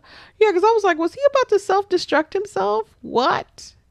As you frantically prepare your dish, you notice Ashley has her spell book out. Is she going to use some dark magic to turn the tide? You know what? We can't be worried about Ashley, okay? We got to focus in on ourselves. You've got a book of your own, and you're desperate not to see her win another battle. Should you take this opportunity to fight magic with magic, even if it's most certainly evil magic? No, I'm not doing that. No, do it the hard way. That's what we doing. Who needs magic when we've got passion? That's right. I'm going to do it the hard way. Colonel Sanders sees that you've chosen to win on your own terms, and he gives you a subtle wink from across the room. I believe in you, Jazzy Boo. Miriam notices too. Aww. And I've always believed in you, Jazzy Boo, since we were little kids, because I'm your best friend forever. That's right. You turn to notice that Miriam is at your station cheering for you. Miriam, what about your dish? If you're here cheering, who is cooking? Oh, tiny food? Short cook time. I'm actually done already, so I thought I'd help you. Oh, that's sweet, but Miriam tosses a handful of spices directly into your boiling noodles. Why? Aha! It's a secret ingredient. No! However, she doesn't know that you lied about the ingredient was made up, and where in the world does she get Eye of Newt from? The boiling pot explodes, sending Miriam flying backwards. The watery noodles begin to swirl in the air, bubbling up into a dark cloud that thickens and congeals before your very eyes. Oh no! It is I, Steve the Spork Monster. Steve, wait, what happened to Borko? You're not here to battle me, are you? We Spork Monsters are many. I think Borko had the day off. But you have conjured Steve, and I have to battle, and I hate to battle. So I'd say you're doing pretty all right. Oh, hey, you're in the middle of a cooking competition? I love this stuff. It's better than TV. You crazy kids and your culinary skills really impress me. Mind if I hang out? I'm sorry, Steve, but I'm kind of in the middle of something. Do you mind? Steve the Spork Monster notices that you've got the Grimoire stashed beneath your cooking station. I see what you're up to. Crisscross some magical items and accidentally summon me, huh? Huh, yeah, you guessed it, sorta. If you're here, would you mind tossing me some fresh noodles in a pot of salted water? I'd love to. I've always wanted to be a top chef, actually. Oh! You know, I was just a little spork pup back in the old country. You can feel Spork Monster winding up to tell a very long and involved story. You don't know exactly where they came from, but it seems like it was probably lonely there. Actually, you know what? Maybe you should watch from the stands. I really need to focus on this competition. I understand.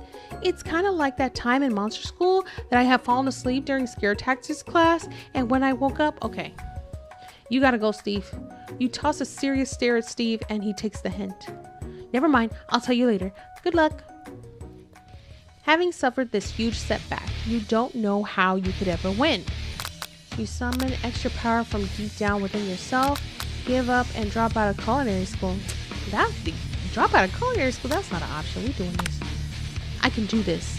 I have what it takes. I came here to win. Your hair turns mac and cheese orange as culinary energy flows through your body. My heart is pure, my hands are steady, my taste buds have been preparing their entire lives for it. Yes, Jazzy Boo, you are the chosen one. You will avenge me. This dude will not go away. The power you'd been summoning immediately fades back out. You interrupted my inspiring monologue. Sorry. My heart is pure. My hands are steady. My taste buds have been preparing their entire lives for this moment. I will show the world my cookery. You begin to levitate off the ground. Energy courses through your body. You know that with this power, you can do anything. Except turn back time, which would be super useful because while you were powering up, your chicken pot pie overcooked in the oven and can't be served. Oh my gosh. I cannot get it together. But don't worry, dear Jazzy Boo. You may have suffered some setbacks, but all is not lost. Impressed by your fortitude, Colonel Sanders decides that you have earned his support. I've been watching you today, and I must say, I'm truly impressed. You've been thinking on your feet and rolling with the punches. He steps up to your station and stands right beside you. I'm here to help. All you managed to make is mac and cheese, and time is almost up, so you're going to need it. But Colonel Sanders, what about the test? What will happen to you? What about the rules? Following the rules has never been... Bleh. I'm doing way too much reading. Following the rules has never been my thing. I follow my heart. What a guy. Colonel Sanders unfolds a delicate white towel to reveal the most delicious fried chicken tenders you've ever laid your eyes on. And besides, sometimes unexpected combinations can have surprising effects that surpass their individual efforts. Are you suggesting if we combine forces we can form the perfect food union? Time's up, students. With time expired, it's the moment everyone has been waiting for. You must now prepare to present your dishes. A handful of students stand tall, but the class seems incomplete. It seems we're missing some students. Pop, clank. From off screen, you hear a pure and innocent giggle that can only come from one student. Hee hee, I'm flying. It sounds like it's coming from that broom closet over there. Miriam, would you mind? Inside of the closet, you see Pop hanging on a broom hook by the elastic of his underpants. Aww. Pop, get down from there right now. Let me guess, did Van Van have something to do with this? When someone asked for a wedgie, who am I to refuse? I thought a wedgie was a salad. It looks like Pop is eliminated from the challenge, seeing how he didn't cook anything. I can't feel my legs. May I be excused? Sure. You kids and your pranks. I must say, it's not the worst prank in UCSAL history, but it's not exactly yearbook material. Wait a second, pranks? Pranks? Clank? Where did that pressure cooker roll off to? You wait to hear a signature word, beep, or other onomatopoeia, but there's none. Somehow he must have gotten unplugged, I guess. We'll have to figure that out later. That leaves only 4 remaining students. Please collect your final projects. Yes, it has been a long semester. Wow, 3 whole days long. But after days of hard work, the time has come for me to eat. Miriam, please step forward. Now describe your dish. I've made tender udon noodles and savory soup. It's tiny and cute. My word, it's so delicate. Is that a teeny tiny Naruto maki I spy afloat in its itsy bitsy bowl? Yes, chef. Please call me Sprinkles. Chef is my father's name. Yes, Sprinkles, and some green tea made from baby tea leaves that I picked myself. Sprinkles carefully sniffs around the dish before opening his mouth and letting just the tip of his pink tongue dip into the bowl. Sublime. Would anyone else like a taste? Oh, come on. I'm not one of those fine dogs who doesn't floss. I even have a really cute electric toothbrush for dogs. Fine. I'll enjoy it all by myself.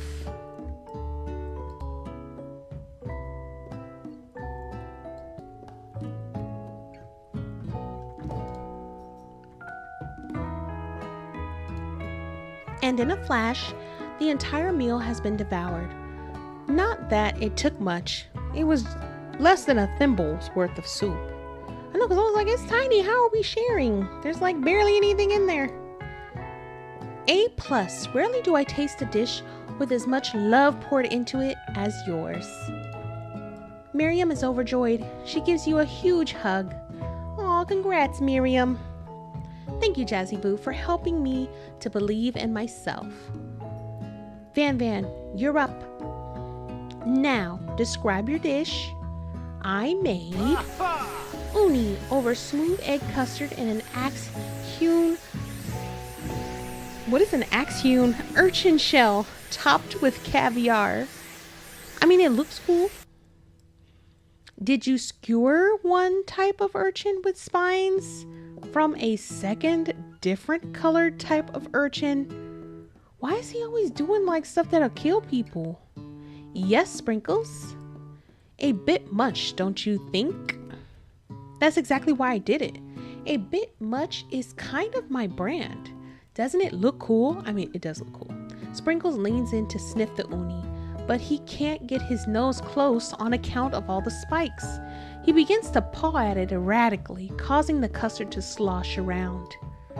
Woof woof. Please be gentle with my cuisine. Finally, Sprinkles goes all in, tongue first, but he can't get past all the needles. He reels back as his tongue is poked and prodded. Aww. Youch, my tongue. The professor appears to be having an allergic reaction to the sting. No! I can't eat this.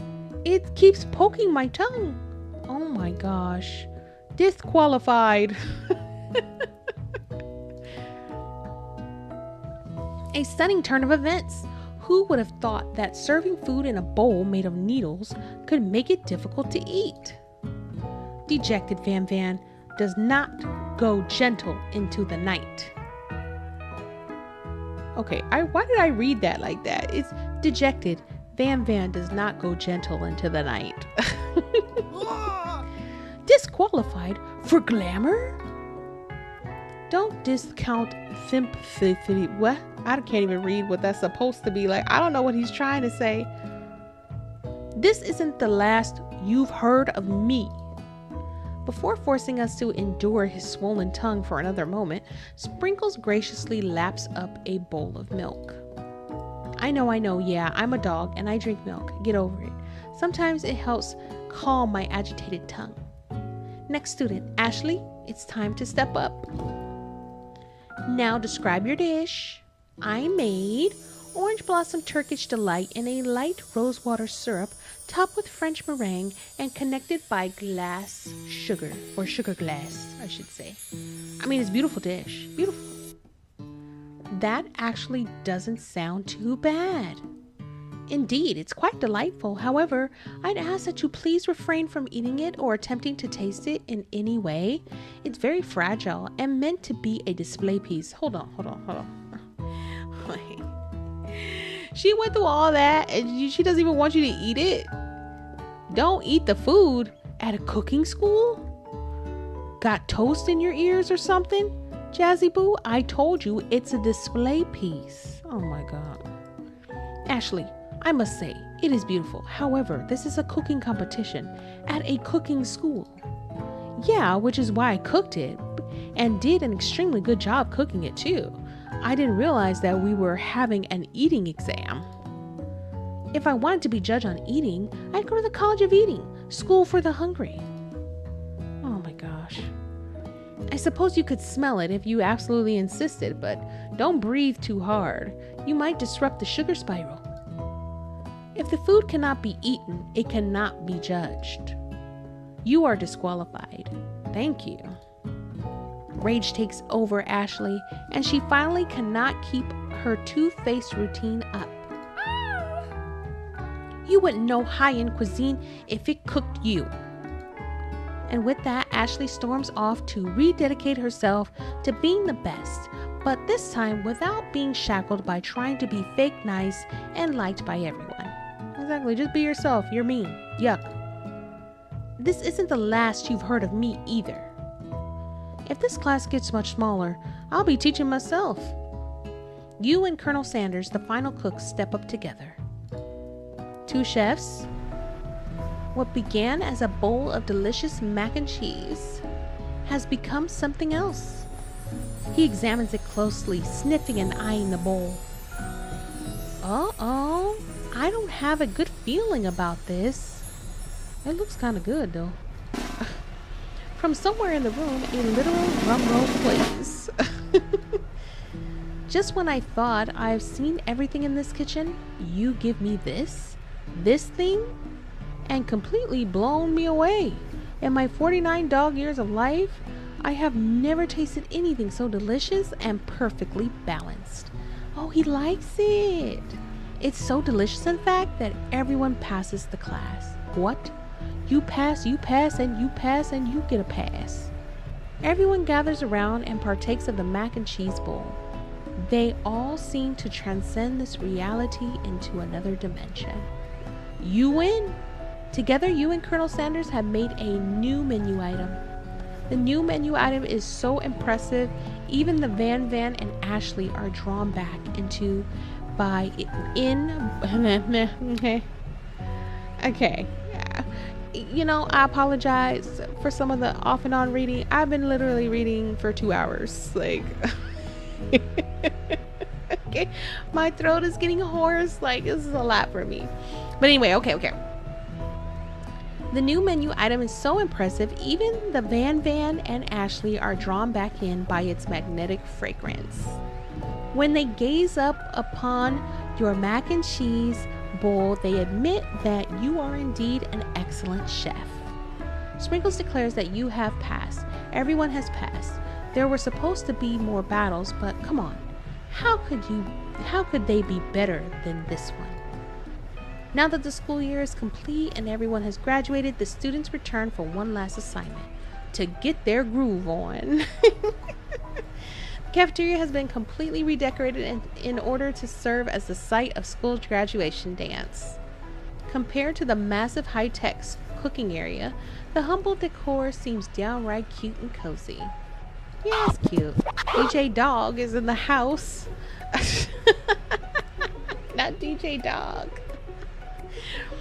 You knew that Sprinkles was a master chef, but also a world-renowned turntablist? Who says you can't teach an old dog new tricks? Van and Ashley tell everyone that they've committed themselves to righting the wrongs they did while they were the villains. Okay. For a moment, you actually believe them. But we know that may not be right. Not another haunting. Okay, student, go away. No ghosts allowed at graduation. It's clearly written in the school's bylaws. Yeah, go away. Student, I was never actually a ghost. It was all a trick to get you to finally notice me. Aww. Oh, amusing. And now that everyone is together, it's the Spork Monster. He has totally mellowed out.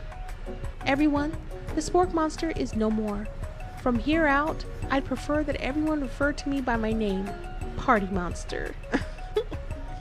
Student tries to finish what he had to say, but everyone is too wrapped up in talking to Spork. Sorry, Party Monster. I'm sorry, student. Just everyone been ignoring you the whole game. Dejected, student walks off. Maybe things didn't work out for Miriam romantically, but she found the love in her cooking, and you know she's gonna do great. Yeah, you got this, Miriam. A red carpet rolls out across the floor of the ballroom. It's like a Hollywood movie premiere. Who could command such an entrance? We know who it is. We already know. Wait, what? It's Pop. I was not expecting Pop. I thought it was going to be the Colonel. It's Pop. He arrived late to the dance, but apparently for good reason. Walking the carpet, you see perched atop his dirty chef's hat a crown. Welcome back, Pop. I know you weren't able to complete the final exam and accept your diploma, so we had it mailed directly to your father.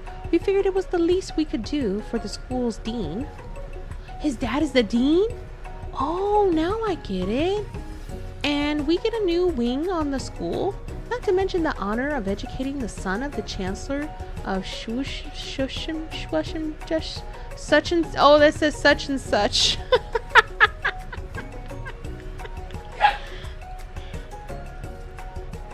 Miriam, will you be my lady king? Aww, he really does like Miriam. What an incredible turn of events. An offer to join the royal family? It's like a dream come true. You'll get to be a princess, or maybe a queen. I'm not sure if he even knows, but either way, crowns and gowns, baby. I'm sorry, Pop, but I'm not interested. Not now, at least. I've got so much more to do with my life. That's right. A twist on a twist. Good, you know what? Good for you, Miriam. You're like, I'm gonna focus in on me right now. So many more 3-day universities to attend. So many tiny foods to meticulously sculpt and then watch get accidentally blown away by a single sneeze. Okie dokie. The music at the dance is interrupted by the sound of sparking and electrical hissing. It's Clank, who has arrived late to the dance. Now that I have graduated, I can reveal my truth. Whoa, he's still doing the talking thing? I'm Clank, and I'm not of this earth. I'm actually from a faraway planet in another dimension. What? What? I actually feel like I knew it this whole time. Now that I have learned the ways of your kind, I must return. A portal opens up and Clank disappears through it. Finally, Colonel Sanders arrives. Yep, we should have known because the Sakura comes in. You know, the petals start coming in, the cherry blossoms. Howdy, classmates. Just like the first day you met him, he has come prepared to feed the entire class. However, it's not enough to just give them a bucket of chicken. This time, it's a full meal. I didn't get to be the most famous chicken man in history of chicken and man by not reminding people to go out and buy my chicken.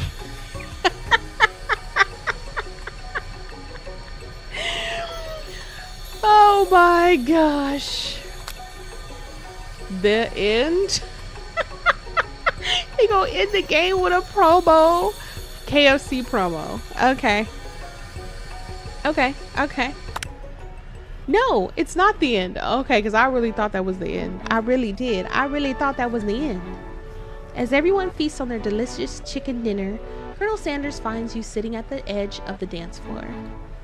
Jazzy Boo, what are you doing sitting all alone? Oh, you know, just waiting for the right person to ask me to dance. I wonder, might you tell me what are the qualities that you would expect to find in such a lucky person? Off the top of my head, oh, I don't know, a spicy musk, a tidy goatee, and a degree from University of Cooking School Academy for Learning, just to name a few. Look at his face. Look at his face. It truly is my lucky day. Would you dance with me? Yes, I would love to. As you glide across the dance floor hand in hand with Colonel Sanders, the future stretches out in front of you. And once my 100th franchise is up and running, I'll be ready to take a day off, and I'll be so glad to spend it together with you, Jazzy Boo. Wait a minute, he said after my 100th franchise, then he gets to spend a day with me? How sweet. We'll work together and play together. Colonel Sanders stops dead in his tracks. Work together? Well, I think this is something I'll need to do by myself. But who will help you run your restaurants?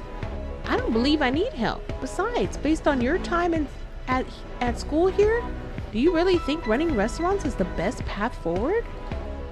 Could it be you found a love connection but failed to earn Colonel Sanders' respect as a chef? Can you live with only half of him? Will you be able to endure sharing him with his other love, the life of an entrepreneur? I suppose I could enroll at a pastry school.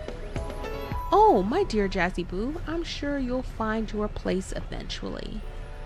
And along the way, you'll have me by your side. The end. You know what? That's a cool ending. I mean, it was like, it left the door kind of open, like, he's not necessarily my guy, but at the same time, it's like, oh, we'll do it together. Like, we'll ride out. We'll see where it goes. I guess.